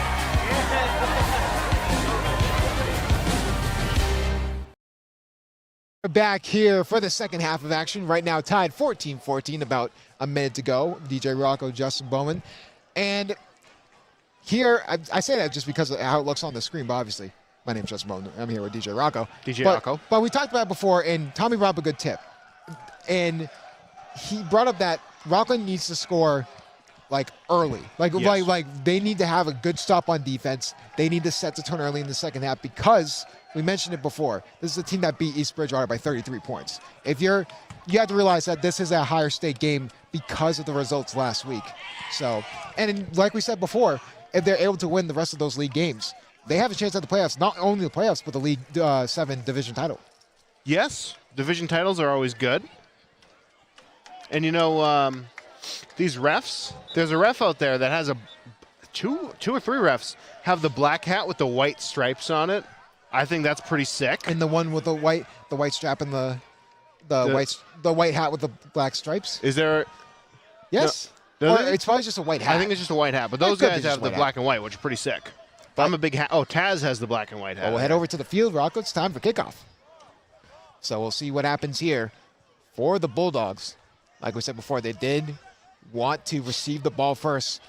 We mentioned before, it clearly backfired. So Yes. now they have to play on defense here to start the second half. Seth now on the field. I think he's looking for Bika, who's Could nowhere be. to be found. Are you going to be getting into the game? Producer/player. Patrick McDonough will look to kick it deep, set the tone, get ready for the Rockland defense to come on. Ready for an onside kick. No. And no. And just trying to get a short kick again.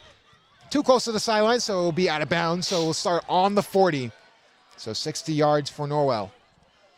26-yard kick will roll out of bounds.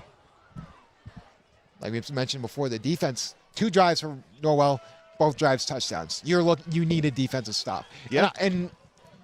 I wouldn't say it's for the game, but it makes sense to For the benefit of the game. the benefit of the game, to have momentum go on your side. You got the touchdown before half. You were able to have the defensive stop, even with the bad penalties. So we'll see what happens here. Like we said, tied 14-14, start of the second half. Norwell, shotgun snap for the quarterback. Just going to hand it off. Going over to the right side. Again, 6 yards on the play. And you can see that Norwell sideline, they're getting pumped up over there. But so is Rockland. I mean, both these sides really want to win this game. Makes sense, figuring they are facing each other and they both need the win. Definitely. I mean, both these teams, this would be a statement win to really take control of that division. Justin, Yes. it's wet up here again. Oh, boy. Not this conversation again. Going over to the right side. Open room. What a tackle. Flag on the play, though.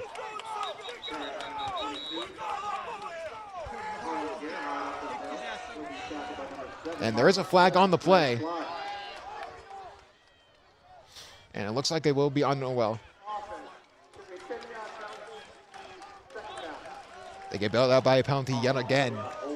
Holding this time. Holding. You don't see a lot of holding in high school football. Not really. They are really lenient with that. That's actually a really good point. You also don't see a lot of pass interference. I mean, unless you saw the one with Patrick McDonough where he literally got hit as the ball was coming in his direction. Yeah. That was... But I think that was the first one I've seen all season. That is true. And I don't think you see a lot of holding either. They are. I will say, refs are more lenient with calls when it comes to high school. As you get up and up the ladder, it's like college football is more. Now, hockey ticky-tacky. refs are Oh, the boy. most strict refs I've ever seen. Oh boy. See how that goes when we do hockey. Man in motion here for Norwell. And it's going to be a handoff. Another flag there. Interested to see what the call is. Number 22, Colin Gerhardt. Colin Gerhardt. Okay. Reminds me of NASCAR legend Dale Earnhardt. Ooh. Or Amelia Earhart? Oh. Ooh. We're riffing. We're straight riffing over here. Riffing like the opening rifter watching the It detectives. looks like it'll be another Norwell penalty. Wow. How about that? Norwell's got a... I don't know. I was looking for a term there. A replay of second down. It will be another false start this time. Wow, a lot of false starts this game. We had a couple false starts. Had one holding. We had one pass interference. I mean, we mentioned it before. Coming out of half, you think that Norwell is starting to get some jitters, especially on the offensive line. Maybe that's why the penalties have I happened. mean, it's practically like no one scored. I said it last week. I'll say it again this week. It's tied 0-0. that's sort of the mentality you get when you get into these football games, especially going in the half when it's tied. You have to just think of it's a 2-quarter game now, 0-0. Let's win. That's basically just don't worry about the score. If you look at the score, no matter what, it's going to take you out of it.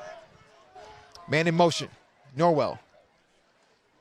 And it's going to be a handoff up the middle, and that'll be a good run, but it'll still be third and medium. Looks like it's going to be third and 6, about an 8-yard gain there for Norwell. Colin Gerhardt has been having his way, but obviously the quarterback runs have been the more prominent things.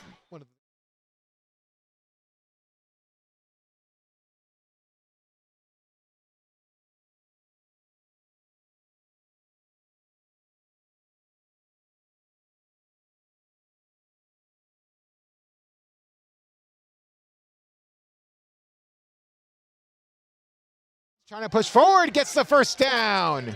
We're so back. Missing the play. Norwell messing with our equipment. Yeah. Unbelievable. But again, 8-yard gain, gets the first down.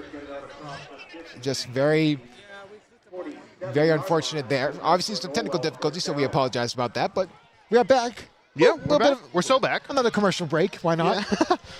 You know, Justin, it's the third quarter, so now it's time for my 75 cents. So, did you see the Bengals game last night? I did.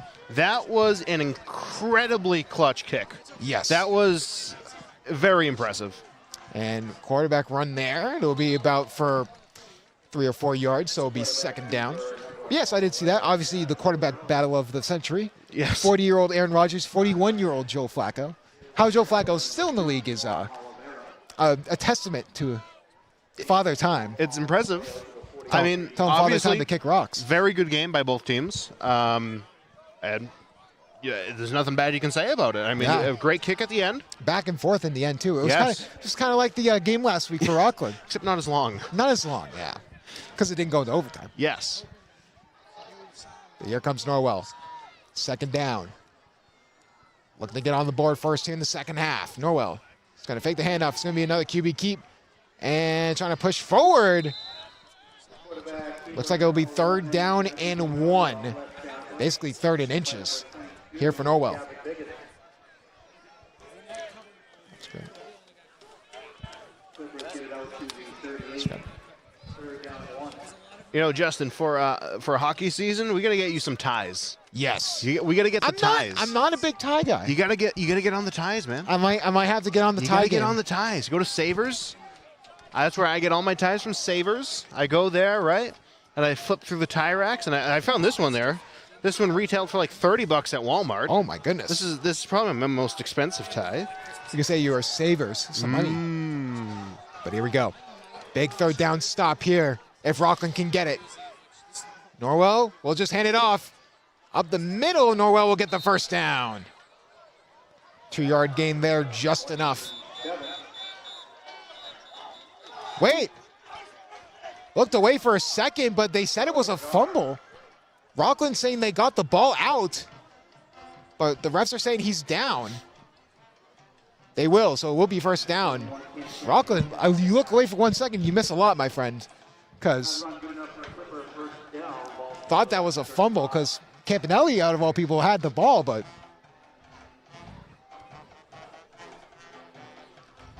here comes Norwell. Again, another first down, this time on the 35-yard line of Rockland. 7 minutes to go. 7 minutes to go in the third quarter. And Lucarelli. This looks like to be another QB run, trying to find an opening. Again. You wonder if them using the QB runs a lot will result in fatigue for the quarterback. I assume so. I mean, that's generally how that works. We're going to see. It's going to be very interesting, though, to see how the rest of the game plays out. Obviously, 18 minutes left in the whole game, or 18:40 rather. And it's going to be tight if it continues to go the same way it has so far. It has been a tight game, both sides. You know, both sides doing good in some places, bad in some places. But you get that when you have some evenly matched players on each side of the ball. And this is surprisingly an evenly matched game so far, with 6:20 left in the third quarter. Lucarelli is going to hand it off to Gerhardt, trying to find an opening. Flag in the backfield, though. Lucarelli's chewing off the ear of the official.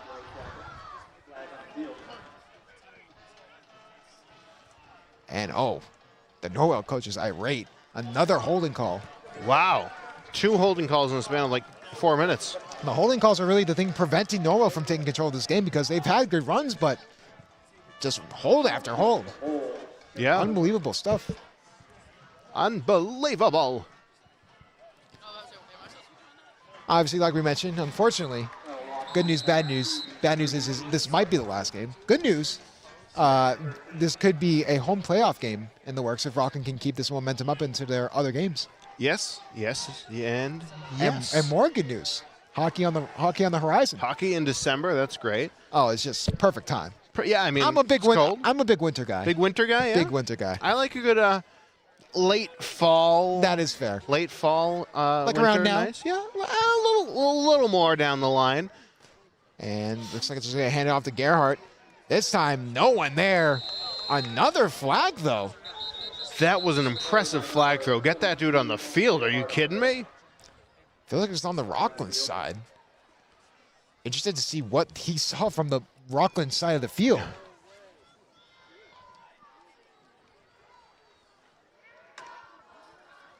What will the call be?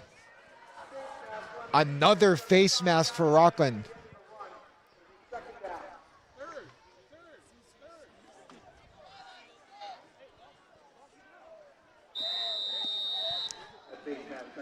So, I guess there was a face mask, I believe, on the offense or anything, but either way, penalties declined. So it'll still be second down. Interesting. Very interesting. I don't know how he saw that from all the way over there, but 5 minutes to go here in the third quarter. And looks like it's going to be a QB run over to the outside, trying to get there. How about that? A pound of Bulldogs there on the tackle.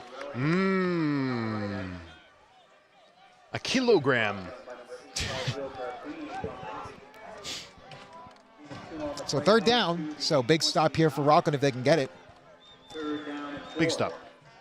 I mean, it was 1 yard before, and now it's 5. So you would assume Rockland has a better chance of getting a stop here. Obviously, they're going to probably stick to the run. Both these teams realize that their run defense is not the greatest. So, I mean, rewatching the game from last week, Rockland really struggled in some of the defense.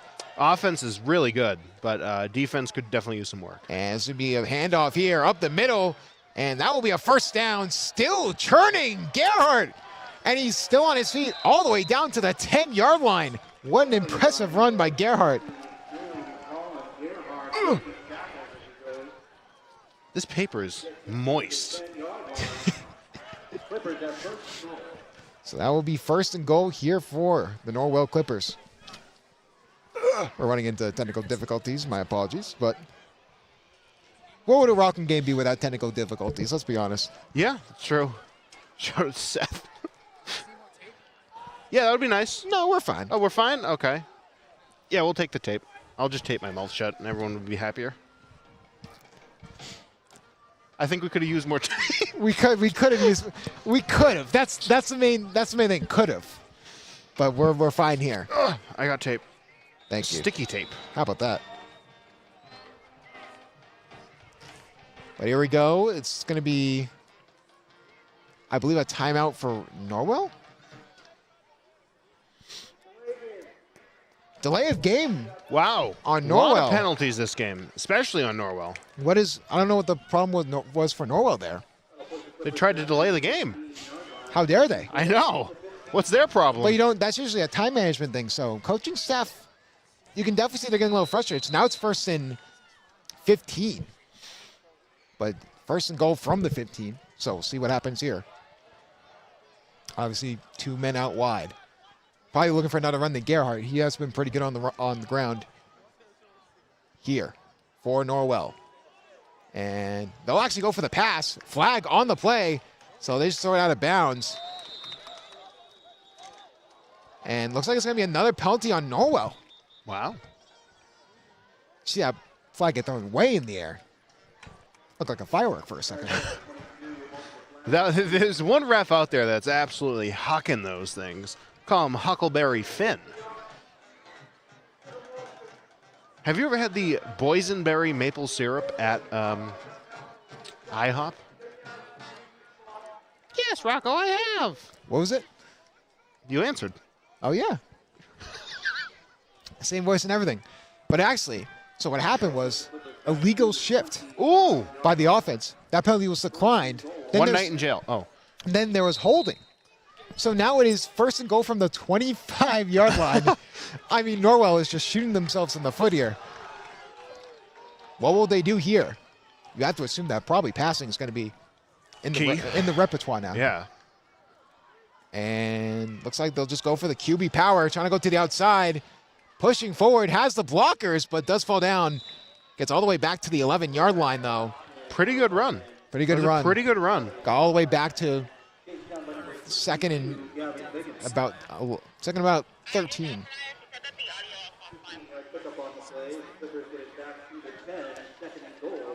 So all those penalties, right back. They just had to lose it down for that.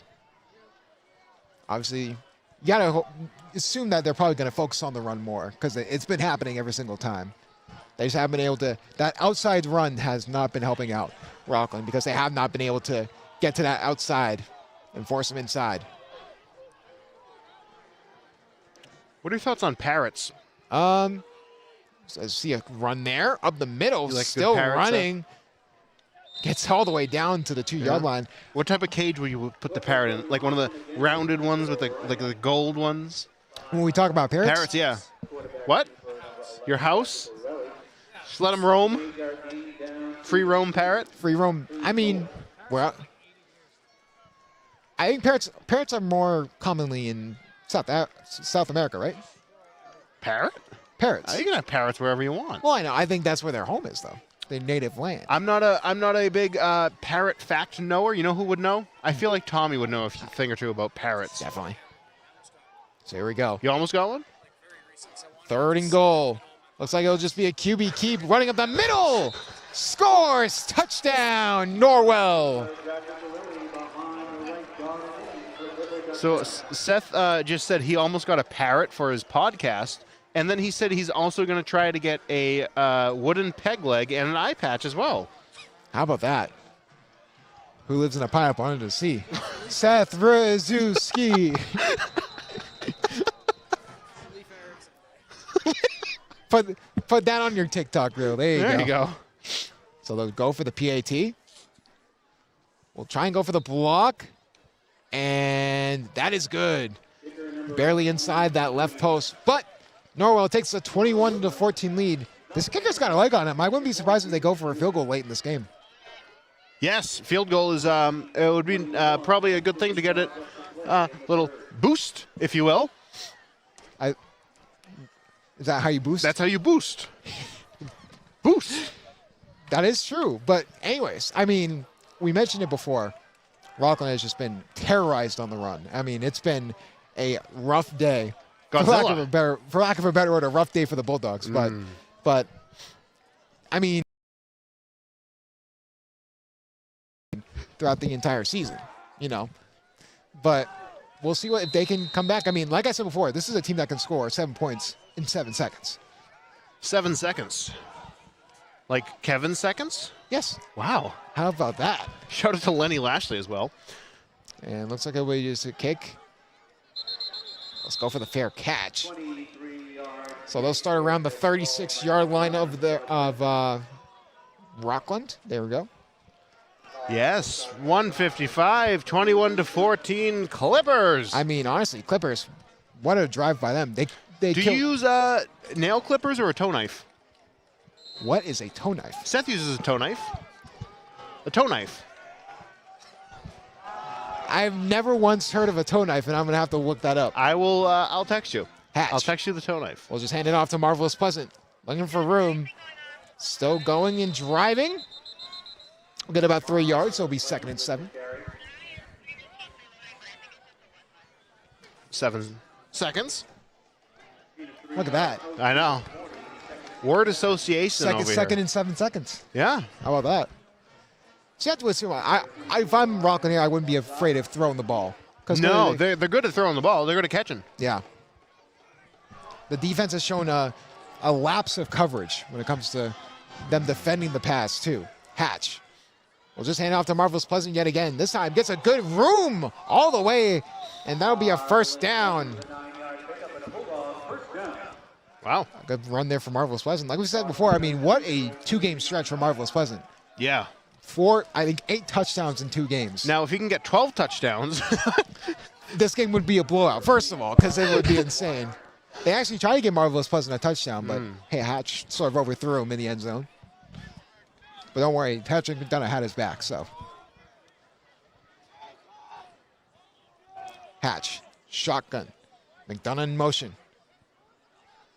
And looks like there'll be a handoff to Oliveira. Pushing forward. Bulldozing, still driving. Will be about a 6-yard gain, so it'll be 2nd and 4. Second and 4 with 30 seconds left in the third quarter of the game. Got the McDonald cam. Obviously talking with McDonough. I mean, or not McDonough. Hey and Hatch. He wishes he was talking to McDonough. Like we said before, I mean, McDonough is just an all-star talent. I mean, he is just very, very special. And I assume they're actually calling timeout here? Or no, that will be the end of the third quarter. Wow.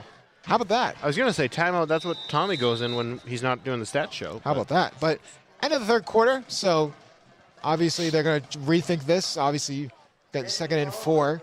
They're trying to even up this game, but we didn't get to mention it because we weren't on at the same time for halftime. The freezing factor. Oh, yes, the freezing factor. What is your freezing factor for this Rockland team? My freezing factor is, for Rockland, I'm actually going to change the thing here. And I think Norwell could double their score if their passing game improved. I think that is Norwell's freezing factor. Ooh, that's what we should do. I should do one team, then you do the other team. Yes. So what do you think Rockland's freezing factor is? I mean, we can talk each other's ears off about it all day if we want to, but it is that rushing defense. I mean, they've allowed rushing the ball in general from both sides for Rockland. I think they need to focus on passing the ball, especially on offense, because they've seen so much success with it. And I understand you want to set the tone, but Norwell's held them in check, so that'll be interesting. Back to the field. Here we go. Start of the fourth quarter. Rockland down 7. McDonough in motion. Hatch. Looks like he'll just hand it off to Oliveira. Breaks the tackle all the way through. First down for Rockland. The senior coming in through. So how about this? Very interesting. Oliveira getting more yards per carry than Marvelous Pleasant. Yeah. Shout out to Rich a Little for sending me a text. Shout out to Rich. He's the best. He'll be on the Seth Rzuski podcast tomorrow. He'll be on the Seth Rzuski podcast. Comes out on Sunday. When is the YouTube man getting on the podcast? The YouTube man? I'm not a big podcast maker. I'll listen to a few, but not make And many. Oliveira still driving. And looks like it'll be a gain of about 9 or 9.5, so it'll be second in inches here for Rockland. Oliveira, someone mentioned it, Cam Scatabo. You watched that Giants game on Thursday night, a wrecking ball. He loves the contact. He loves going right through the players. Yes, that's you got to do that. Marvel Swenson isn't that type of back, though. He likes to sort of be elusive. Yes, you got to do that. So it's that balance of either way. Oliveira still driving. Penalty again.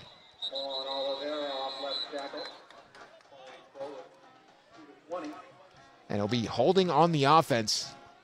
So I like this song. This one's pretty good. Obviously, shout out the Rockland band. Always coming through. Also, Yeah. the fan section sort of lively and well. It is a whiteout. How about that? I would look at that. Look at I that. called it without even knowing it. I probably did notice it, and It'd be cool if Rockland did a whiteout with their uniforms. that would have been nice. They could have just swapped. Yeah. They wouldn't have noticed. No one can read that. I think Norwell only has blue pants. I'm not even joking. I don't even think they have white pants. See, I think it would be better if it was all white. It would look better, in my Do opinion. you like the blue, or do you like the white? The white on white would definitely be preferred. Hatch. Back to throws. He's going to throw it to McDonough. Wide open. Drops the ball. Could have been a possible interception if somehow he got there in time, but unfortunately no go, so it'll be third down. 10:36 left in the fourth quarter. And Justin, how are you feeling coming into this fourth quarter? We're only 1.5 minutes into it. It's going to be really interesting to see if Rockland can get down the field here. I mean, it definitely, this feels, I wouldn't say this is 4-down territory, but knowing Rockland's coaching staff, I think this is 4-down territory for them. They want the score. This is a very aggressive coaching staff. We've known this for years when it comes to Rockland. So, And all they need is one touchdown with a 1 point to tie, 2-point conversion to win. yeah, So we'll see how this goes. they just need a big-time play. Yeah. Hatch. Back to throw. Going to try and find Will Carpini. Trying to make the one-handed grab. And there is no pass interference on the play. Coach Doyle losing his mind up here with us. Carpini was easily being grabbed by the jersey, yet the ref did not call it. There are no coach challenges? If there is a replay system, I would assume, but That's just a bad call from the official. I mean, they've been great all season long. That's a rare bad call. And I won't get fined because I don't get paid. 4th down. You need it if you're Rockland. Hatch is going to go back to throw. Again, just going to go to the other side. Will Carpini can't make the play. Turnover on downs. Norwell gets the ball. That was not the thing you wanted to see happen there. So now it goes back to the Achilles heel of this team. You know that Norwell's going to run the ball. The milk steak of the team. I mean, they're not going to be able to stop this Norwell Russian offense with how they've been performing, so they need to really step up. I wouldn't even be surprised if they sacrificed some secondary. Some of the cornerbacks and some of the safeties just splits. Splits? Banana split. Let's make like a tree and get out of here. Oh, boy. Anyways, so 1st down is going to be on the 35-yard line. Or the 34-yard line, excuse me. Norwell looking to try and close out this game. 10 minutes to go. Touchdown would seal the deal here for Norwell. And it's going to just be a run. Just going to the outside. And gets about 10. Looking more and more like it's going to be a 1st down. Yes, it is for Norwell. 10-11 left in the... Oh, 10-10 left in the fourth quarter. First quarter. First quarter, yep. Back to the start. I mean, if you're Rockland, you wish this was the first quarter so you can sort of redeem yourself, but revisionist history only exists in the mind, my friend. So, like you said, 10 minutes to go. Rockland, you need that defensive stop. Trying to go to the outside. Again, a run. This time, Gerhardt breaking into the secondary. Going and boom, past McDonough. It's going to be a foot race to the end zone. Touchdown, Norwell. Ty Gerhardt all but sealing the deal for the Clippers. It's a 2-score game. 9:35, plenty of time. Plenty of time to do that. I mean, we talked about it before. The run offense for Rockland is just not going to match the pass offense. And they tried to do the rush offense over and over. It's just not working, and this is what happens. The rush defense has been terrible for Rockland today. It's been an Achilles heel all season for the Bulldogs. Yeah, I mean, you got to get them in the limelight out there, but other than that, you can't do much. And trying to get the block off. And it is good. You can hear the band screaming as the ball tumbles towards them. So with that being said, it is a 2-score game with 9:35 left to go. We've seen bigger comebacks, obviously. There was a score when Rockland was up 19-7, and then all of a sudden they lost that lead, and they were going over to overtime last week. So anything can happen. I mean, but realistically, you need a score, and then I would recommend your favorite play, the onside, just because you can't rely on this defense, especially the front four. I mean, they have been your Achilles heel all game long. Yeah, and you gotta work on that. I mean, you don't have much time now for at least home games, but it's something to focus on next season, definitely. Obviously, a loss here, they would go 0-2 in the conference. It'd be very interesting. And that'll just be a kick up top. And looks like Joshua Benson will look to make a play. Trying to go around the defenders, look for blocking. Gets all the way up to the 44. So if you're Rockland, in my personal opinion, it feels like you need to get a score within 3 minutes. I think that's the goal. Get it before the 6-minute mark, halfway through. You need to be within one score. Because if that's not the case, then I really don't see any other way you're going to win this game. Miracle, maybe, but other than that. Well, with 9:28 to go, Rocco, do you believe in miracles? More than last week. That is true. More than last week. How about that? I think it's possible. 70 degrees. And you missed a 4 overtime game. He's so happy he missed that 4 overtime game. And Marvelous Pleasant still driving, trying to push forward. Again, they keep going to the run offense. And again, I'm not a coach. Neither of us are. No, but I'm definitely not a coach. But I mean, we can even see it from up here. It just feels like passing the ball has worked better. Even with coverages like that, you have superstars in your tight end, in your 2 wide receivers. So Hatch, shotgun. This will be another handoff to Marvelous Pleasant, looking to get to the outside. Breaks a tackle, still going on his feet, and gets the first down and a lot more. Took 3 Clippers to take him down. Again, it's starting to work here, but if you are this offense, you need to start get going. If you are going to run the ball, no matter what we say, I mean, it's got to be hurry up offense now. So it's like a hurry up and pinball. If you don't get it now, you're not going to get it. Absolutely. So 2 wide receivers out to the right. McDonough in motion. And it's going to be another handoff from Marvelous Pleasant, but the Clippers were there that time. Starting to get crunch time for the Bulldogs. Big Crunch Bar fan? Big Crunch Bar? Yeah, they're pretty good. Pretty good. What's your go-to candy bar? Go-to, definitely the Reese's. Reese's peanut butter cups. Candy bars. Oh, we're going bars. Babe Ruth's probably. Baby, ooh. That's a good caramel nougat chocolate. 100 grand is pretty good. Have you ever had a 100 grand bar? I have. They're pretty decent. But pass here for Hatch. Trying to find opening. Loses the ball. It's on the ground. Still alive. And Norwell has it.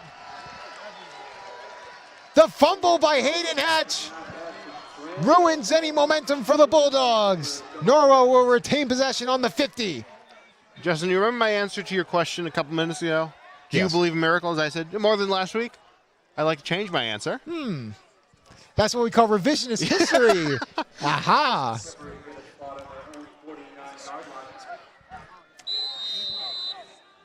So now, I mean, game's on the line here. I think this is 4-down territory. You need to get a defensive stop. More than anything, I would not be surprised if they start to send the full house of every single player just to stop the run, because they know that's what's going to happen. You got to get Uncle Jesse on the front line. Absolutely. And Norwell, again, handoff. Trying to bring it forward. Good stop there. It'll be about a gain of 2, so it'll be 2nd and 8. Lamar Woodland on the carry. Yes. 7:50 left in the 4th quarter. It's going to be really interesting. I mean, you haven't seen it all day, so it'll be really interesting to see if Rockland can finally get that defensive stop when they truly need it. But it's just a bad fumble by Hatch. Really try to get open. I mean, the offensive line coverage was just not there as well. So Norwell sound the ball and falls down to the ground. Like we said, some condensation on the ground. It's a little slippery. How about that? You know what else is slippery? Water. That is true. And that's oil. Especially if you combine water with soap. Now that is slippery. Did you combine water with soap when you cleaned Tom Brady's pool? No. No? What was your go-to pool cleaner? Man, that was like 6 years ago. that was a right out of high school job. I don't remember that for the most part, but here we go. 3rd down. Big stop here if you're Rockland. Norwell's starting to stall out at the right time. Can Rockland take advantage? There's going to be a handoff. No, it's going to be QB Power trying to keep him down. Brody Nicholson, the senior, on the tackle. What will Norwell do in this situation? Because if they go for it and they don't get it, Rockland's in good field position too. I mean, 6:16 left in the 4th quarter. It's anything's possible still. And looks like they're just waiting until the clock runs down the play clock to prevent the delay game. They'll just call a timeout at the very last second.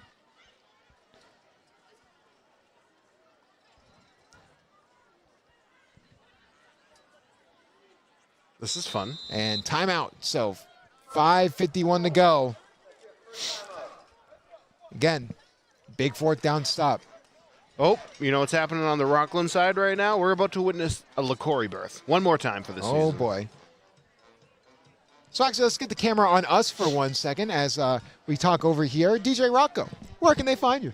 Where can you find me? You can find me on Instagram and YouTube at DJ Rocco from Rockland, on Twitter /X, DJ Rocco from Rockland, and you can buy my merch through my Instagram bio. How about that? Justin, where can they find you? They can find me at Justin Bowman at 00 at TikTok, Instagram, and X. Yeah. Know who use Facebook. So I have 2 Facebooks, actually. That's all. You have 2 Facebooks? S. Robert Rzuski and Seth. well, Robert's your middle name?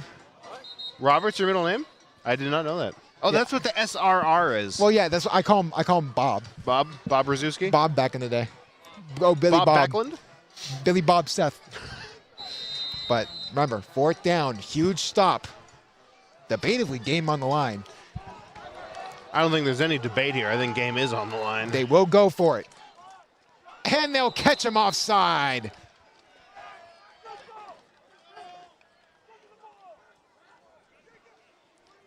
You kind of knew they were sort of waiting for him to be offside. So, You know, Coach Damon is much less loud than I was expecting him to be this season. I thought he was going to be louder. Was he louder when you were playing? who? Coach Damon? He is also, I don't know his true age, but he's definitely up there in age compared to when I was in there. Wow, I'm going But- to tell him you said that. Yeah, I'm going to tell him you call him old. Please don't do that. He's going to come to your house, man. Nah. Coach Damon and I had like a lot of respect for each other because I was not good. I was not a good player, but I did try and push myself. Were you every on day. varsity? JV most of the time. Varsity every once in a while, sort of that backup player. Oh, But you were the swinger? yeah. But 4th and 5. And looks like they'll actually, wow, it'll be a QB. Would have been a net neutral gain, so he made the smart move and not went for the catch. Some fan Would have been a net neutral gain, so he made the smart move and not went for the catch. just went, oh, no. That's how most of Rockland feels right now. Wow. David, I lost you. Like we said before, I mean, the second half was, whoever sets the tone first was going to take control of this game. And unfortunately, it's been Norwell. Yeah, I mean, 5:37 left. Do you believe in miracles? Anything is possible in high school football. I mean, who thought we were going to have a 4 overtime game last week? So No one. So ever? maybe we can have more miracles here. Seth, not Seth. Seth just walked by. That's why I said Seth. Justin, I just realized there needs to be 3 touchdowns to win the game. Yes. And it'll be caught. Patrick McDonough trying to push forward.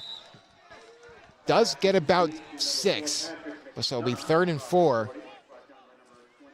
They'll go a little bit of a hurry-up offense. So big 3rd down here for Rockland. Big third. Very big third. Large third. Massive if you even. will. Ooh. So here we go. 3rd down. Hatch. Shotgun. And it's going to be a handoff to Marvelous Pleasant trying to push forward. Will we have enough? And they will give him. They'll do a little bit of a downage check. Oh, for a measurement. They didn't know if Marvelous Pleasant got there in time. So they're checking it out. I've never seen this happen before. This happened during the Mashpee game. Was that the first one? Remember the last play? No. The 4th down that was like really close? Nope. Huh. No recollection. Anyways. And yes, it is going to be short.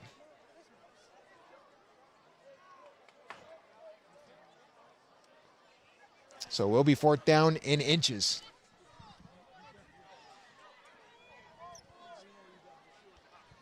Now, do you think they're going to go for the field goal?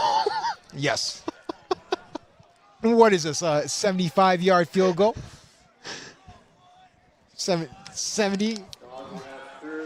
Nearing NFL record territory. I could definitely see it.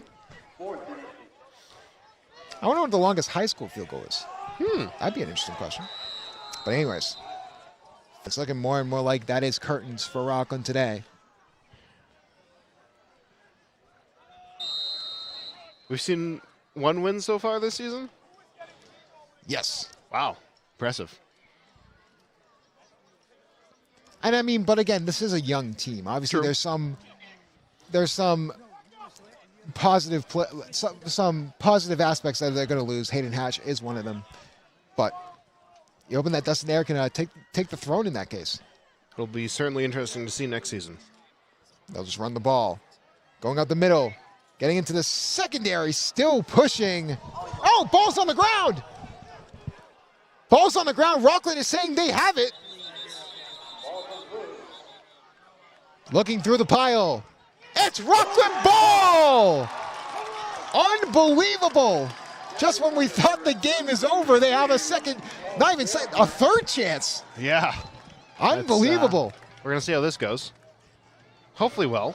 Will this give him the momentum swing? And you have to get a big play. You don't look at the time, 4:28 left. You do not have enough time to just keep running the ball like you have been. You have to start passing. I mean, do you remember earlier at the 9-minute mark, you said you need to get a goal in the next 3 minutes? Oh, touchdown in the next 3 touchdown, minutes, yes. Well, that didn't happen. So well, now we're here. Like I said, it's crunch time. Hatch. It's going to be out the throw. Trying to find an opening and gets it. What a toe drag there from Patrick McDonough. 7 yards. Gets out of bounds. So they're gonna play the sideline game. You know, get out of bounds, stop the clock as many times as they can. 4:21 to go here. And I mean, obviously, this is probably one of the better onside teams in the league. So now, do you think this onside team is going to make an onside kick? Can they recover it? That is the main question. But they need to get a touchdown first. Benson out wide. Looking for a pass. We'll just go deep. Trying to find an opening. And intercepted! You got to hand it to Norwell. They're really good at getting the ball back. Intended for Joshua Benson. Interception, and just when you think the turnover works, I mean, there's a lot of chefs in this party because it's been a turnover party as well.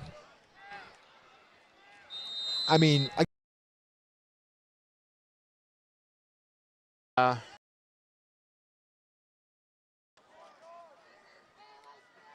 and Norwell will just go for the QB power. Trying to find an opening. Gets about 9 yards. So it'll be second and 2, actually, so it'll be a gain of 8.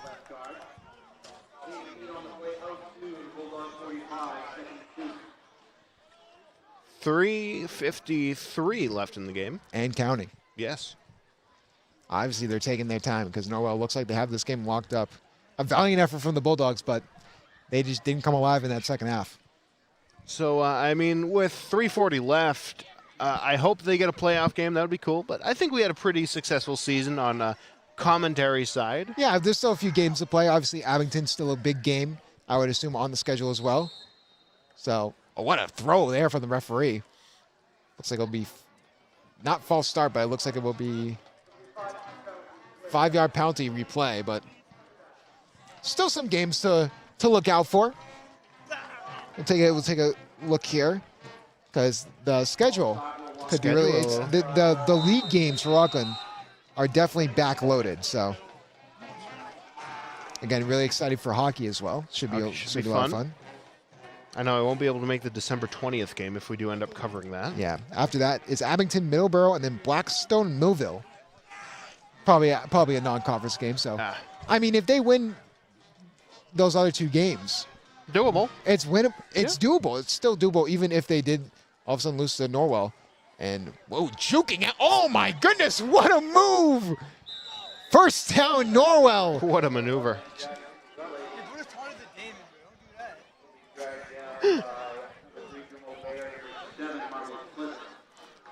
How about that from Jack Lucarelli? I mean, juking 3 Bulldogs out of his socks. Yeah, that was quite an impressive play there. You wonder if that's, like I said before, you wonder if that's going to take a toll on him throughout the season, because if Norwell makes the playoffs, like we are assuming they do because they are 4-2, about looking like to be 5-2 in this situation, you wonder if like that the risk of injury is going to go up every single time he carries the ball. True. And, yeah, I mean, you never know.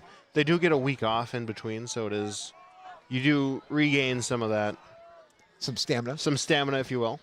And it's going to be another QB run, talking about him. So gain of none. And Rockland forced to call timeout, so. 2:17 left. And what are your thoughts on ginger ale? Big fan. Big fan of ginger ale? Big fan. No, I think it's good in certain scenarios. Yeah. It's not my first one I grab, but 7-Up. Who drinks 7-Up? So I used to be a Boy Scout Yes. back in the day. Back in the day. And we had the summer camp that I would go to every single year. And yes, I am still a Mountain Dew. He's still a Mountain. I think one of the first times I saw you, you had a new Mountain Dew flavor. Yes. Mountain Dew Zero Sugar. Zero sugar is the way to go with Mountain Yes. Dew. The straight up Mountain Dew is like gasoline. But it was called Camp Squano, and I would do summer camp there with all my friends every year. Most popular item that became almost infamous because of how popular it was, the Choco Taco. Choco Taco, R.I.P. R.I.P. Because to the Choco Taco. because they would scream Choco, and then the scouts would have to yell Taco. every single time it got bought. And how about this? A run from Lucarelli. Misses a tackle. And he is gone. Touchdown. Clippers. Good morning. Good afternoon. And good night, Rockland.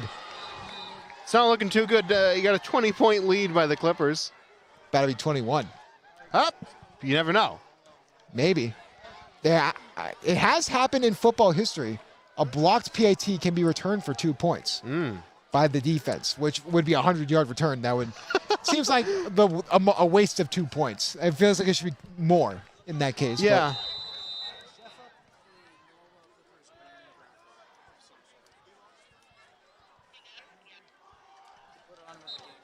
2:07, and that kick is blocked. See, that's what I was telling you about. 2:07 left in the game. I think the Clippers pretty much have it secured here. Performance of the national anthem. Fergie during the NBA All-Star geez. games. You have to admit, it was so bad it was good. It was something, that's for sure. Banner yet a wave. I mean, that was. I prefer the Tony Clifton one from Carnegie Hall. Anyone that involves like a choir is really good. I think they sort of have they're actually going for an onside here. An in the air onside. Interesting. Questionable call by Norwell. Now trying to make the score look not as bad. We did see Rockland get a onside return, and then the next kickoff, a fumble on the kickoff return. So it is possible. Oh, for sure. But it's looking unlikely. Yeah.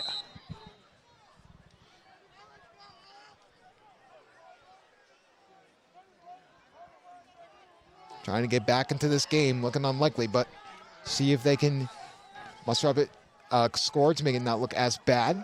Hatch just looking to throw, and caught there. Joshua Benson just gets out of bounds. I mean, 2:01 left in the game. There's not much that's going to happen here. I'm just seeing Patrick McDonough run back to the huddle. He was wide open. I mean, I'm really surprised. You could say that Norwell is locking him up because they're putting 2 people on him.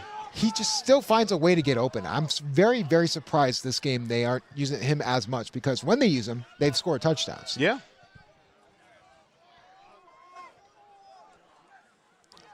Hatch. Oh, drops the ball, fumble. Still going to try and go for it. That's a deep throw over to Patrick McDonough. And he made the catch. I thought he dropped that. No, that he was an got that. outstanding grab. I'm telling you, I am psychic. I mean, $5 for tarot card readings after the game. I mean, when you put the ball in your best player's hand, he can win games for you. Like Jamar Chase during that Thursday Night Football game. Yes, Jamar Chase. 16 catches. My goodness. I mean, It's impressive. What a day from him. And they'll just throw it over to Will Carpini, looking to find the end zone. Touchdown! Bulldogs make it 34-20. 2-score game. DJ Rocco, I'm not going to do it. I'm not going to do it. Would that be a third time? Now, here's the thing. Do they go for the 2 points? It's not going to make much of a difference. I don't But think if they go for the 2 point and then they scored the 2 touchdowns, True. then the PAT could win them the game. Right. Not if they got 2. That is true. Yeah. Because So we'll see. with the 2 points, I'll make it a 12-point game. But I do mean they got to get the conversion back, and then they can. They have to get the ball back twice to get the touchdown. Well, 2-point conversion will be attempted here. So Okay. either way, it will be a 2-score game. But can they make it 12? Try and get back in this game. Patrick McDonough in motion. Trying to look for the pass. Running out of time. He's going to scramble. Just going to run himself. Trying to get to the pylon. He does! What a run from Hayden Hatch. So it will be an onside kick attempted. But can they get it? That is the main question. I mean, this is for the kick game. it? Yeah. It's going to be tight. I don't think they're going to get it, but I like to be a straight up, very literal, and I just was. Well, I mean, you're set because you're standing. So. You know, we have a chair up here, but no one's utilizing it. Seth wants to get on the field and Score a get tackled. touchdown. No, he wants to get tackled, actually. Seth, I think you'd actually Well, a touchdown and a break field goal would every not bone. be enough, actually. It would be 10 points. They need 12. Yeah. So they would need basically 2 touchdowns Yeah. still. You don't have to go for the 2-point conversion now, because if you get one with the PAT without the block, you'll be fine. And then that PAT could win you the game. But like you said, it is very unlikely. I mean, like I said, you put the ball in your best player's hand, you will have a chance, but Yeah, I don't see it happening. if only Patrick McDonough could be cloned 11 times. So here comes the onside. It's going to try and look for it, and they'll grab it.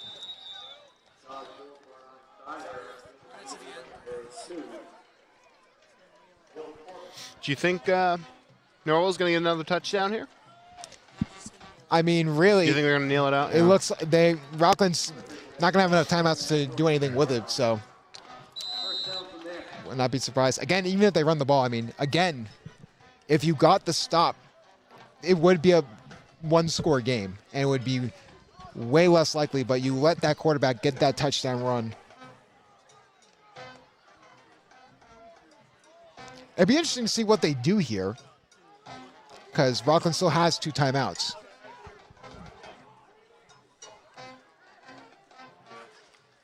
And they'll just QB carry it here, trying to look for the fumble. Can't get it. Immediately calls a timeout, so 1:27 left. Again, one more timeout after this, so 5-yard gain on the play was 2nd and 5. it's going to be interesting to see what they do in this situation. Obviously, Norwell looking like it's going to be an emphatic win because, I mean, obviously you beat East Bridgewater by a lot. You knew this Rockland team was going to come in looking for that revenge win to get back into this game, and it just wasn't in the cards. But, I mean, you can't feel bad about this Rockland team just because it's really just been the mental mistakes. The mental mistakes and the run defense have really gotten into the mind of these football players. Yeah, it's one of the things I talked about early in the season, the mental mind games. You got to get in their heads, and I think they did that pretty much perfectly. Definitely Mashpee did that really well, and I think that's sort of the formula they were following, because Desania was pretty good in that case as well for Mashpee. It's always the blue jersey teams that give Rockland some troubles. It takes away the power of their blue jerseys. Absolutely. Wow. And it's a false start on offense. So we'll push him back, but obviously if you're Rockland, you're looking for a fumble here, but really hasn't been the case. But a fumble return for a touchdown would be electric. Yes. I'm hoping I just called another play. That would be great if you did. That's You never know. That's a TikTok. That's a TikTok post if I ever see one. Will it be in the cards? Oh, well, another penalty, this time on Norwell.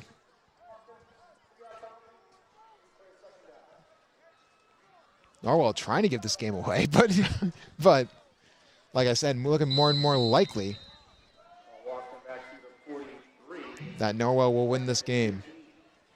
1:25 left in the game. Like I said before, you do need a miracle to get back into this game, and you just stopping them on all 4 downs is not going to do it. You need a defensive play. You need someone like Campanelli, Nicholson. You need one of these guys to step up.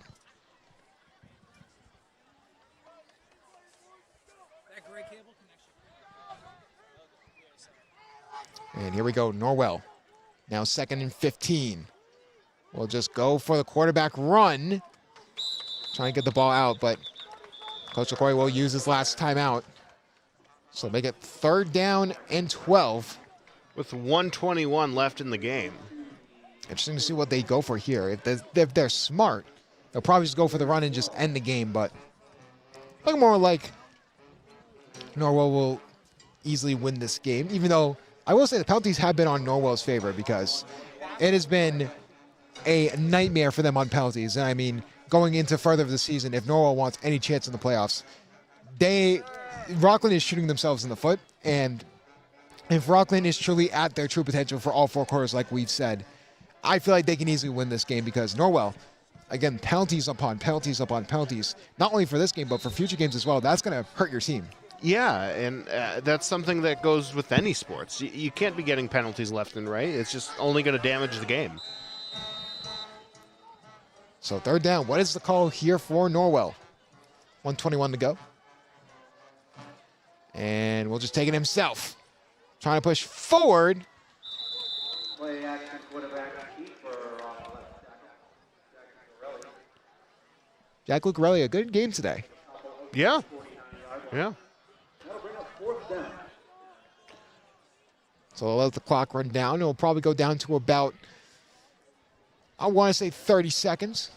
Yeah, I mean, we got 50 seconds left in the game. I lied. Now we have 50 seconds left in the game. And, yep, Norwell's waiting until the last possible second to call a timeout.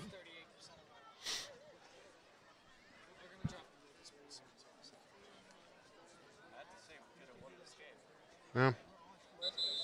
So 32 seconds. Hey, not too bad. So they'll get the ball back with 32 seconds to go.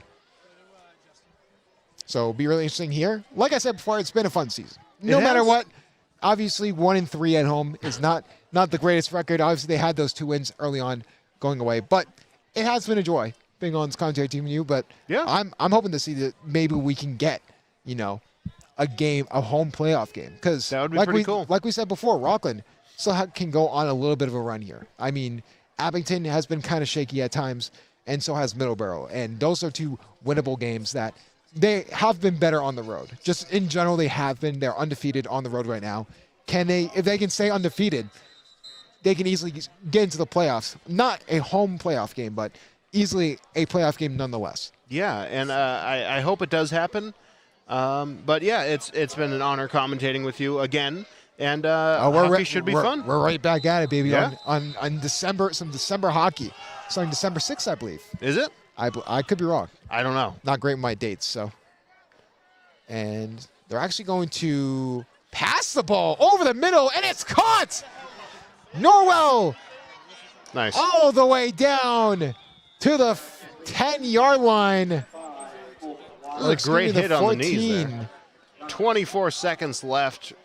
30. Oh, the clock's still going. 34-22 Clippers with 18 seconds left. And that'll just be the last play of the game. But I mean, what a ballsy call by the coach. I mean, seems like a little bit of disrespect towards the coach, just going for a pass on 4th down when you're up by 2 scores. But teams will line up. That will be the game. Your final score: Norwell 34, Rockland 22. Trying to make it a game, but we talked about it before, and obviously game over. Yeah, we lose. But overall, we've mentioned this before. If Rockland plays like they usually can for all 4 quarters, if every game is like the Brighton game, this Rockland team can easily do good. So that, unfortunately, is a loss of the Bulldogs. But like we said before, good chance to bounce back against Abington next week. Yeah, I mean, I don't have much to say. I never do. But you can follow me on Instagram and YouTube at DJ Rocco from Rockland, on Twitter @/X @DJ Rocco Rockland. And I don't know where Tommy is. I don't see him either, but we'll take a little bit of commercial break. But first, make sure you follow me as well as Justin Bowman 00 on X, Instagram, and YouTube, and TikTok. So with that being said, we'll go to commercial break. We'll be back for the Tommy Stats segment to end the show.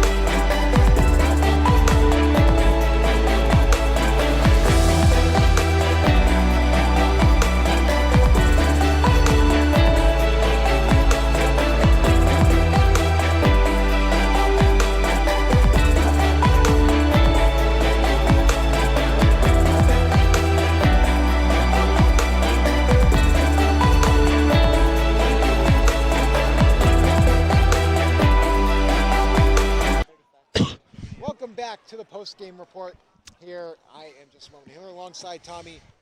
Rough game for the Bulldogs, but what are your thoughts on the game? I wouldn't say it's a rough game. I think that it's a stepping stone. And a stepping stone in kind of a good way. Norwell was, going into this game, considered the better team. Rockland put up a fight. That's all I've basically got about that until we get the stats. Yeah, and I mean, like we said before, this is a team full of juniors and sophomores too. Yeah. There are some impact players. Will Carpini not being there next year is going to hurt them. So it's someone like Hayden Hatch. But overall, I mean, lights are going out like how the defense went out for Rockland. But overall, I mean, I think going into next season, it's promising. Again, Patrick McDonough, you put the ball in his hands, and he easily can win you games no matter what. Yeah, definitely. But what are your major thoughts, and what are your stats you have for this game? I think that, and I've seen this in the past with some of my friends who are in a couple of my classes with the football team, when they say that they're going to beat a team by much, they lose. Because let's look at it now. When Mashpee, they said that they were going to beat Mashpee by 40 points. They lost. They said that they were going to beat East Bridgewater by a bunch. They lost. They said that they were gonna beat Norwell. They lost. So, I'm not saying that they overhyped themselves. I'm just saying that it's a stepping stone for next year. It's humbling. Yeah, I think it's humbling because I feel like what Coach McCoy needs to put into their minds, if that is true and he finds that out, it's the mindset of going into games. Yes. Obviously, you think you're going to win every game by 40. But you also have to be realistic with, especially that run defense is just atrocious for Rockland. Yeah, definitely. So what stats you got for us, Tommy? So, Hatchie, with 14 attempts, he got only 9 of them completed for Norwell's quarterback. He's got 8 passes with 4 completions with a 50% rating. Third down conversions, Rockland with 5, only converting on 3 of them. And before I get to Norwell's, this is kind of a point to look at here over the next couple of games. The third down conversions. Again, not, all of them are non-league, so that sort of disguises it. But Norwell's a league game. This was a league game. Mashpee was a league game. What I was going to mention is they're undefeated away right now. Yeah. Can they continue that momentum of playing away from home way better than at home? Because right now, 1-3 at home is not great. They are 2-0 away right now. And Abington's a winnable game, in my opinion. It's still a rivalry game, but we'll see what happens in there. It's going to be a close one because Abington, it's kind of like a scale. It's kind of like hockey as well. Either they're really good or they're really not so good. You never get an in-between. It's either they're really good or they're really not that good. You never get like they went decently. It's always that line. Right. What do you have for the last stats for the last stats for Norwell's conversions? They got 7 third downs with 5 conversions, which that kind of sums up the game. Norwell being more confident, more dominant on the third on the third down conversions. And then the rush offense, the time of possession just was in their favor from the beginning. Yeah. Rockland fought back at the end of the first half, but just wasn't enough. That will do it here for WRPS. Justin Bowman, Tommy Welch, DJ Rocco, and everyone else here. Your final today, Norwell 34, Rockland 22. Thank you for tuning in to WRPS Live on YouTube.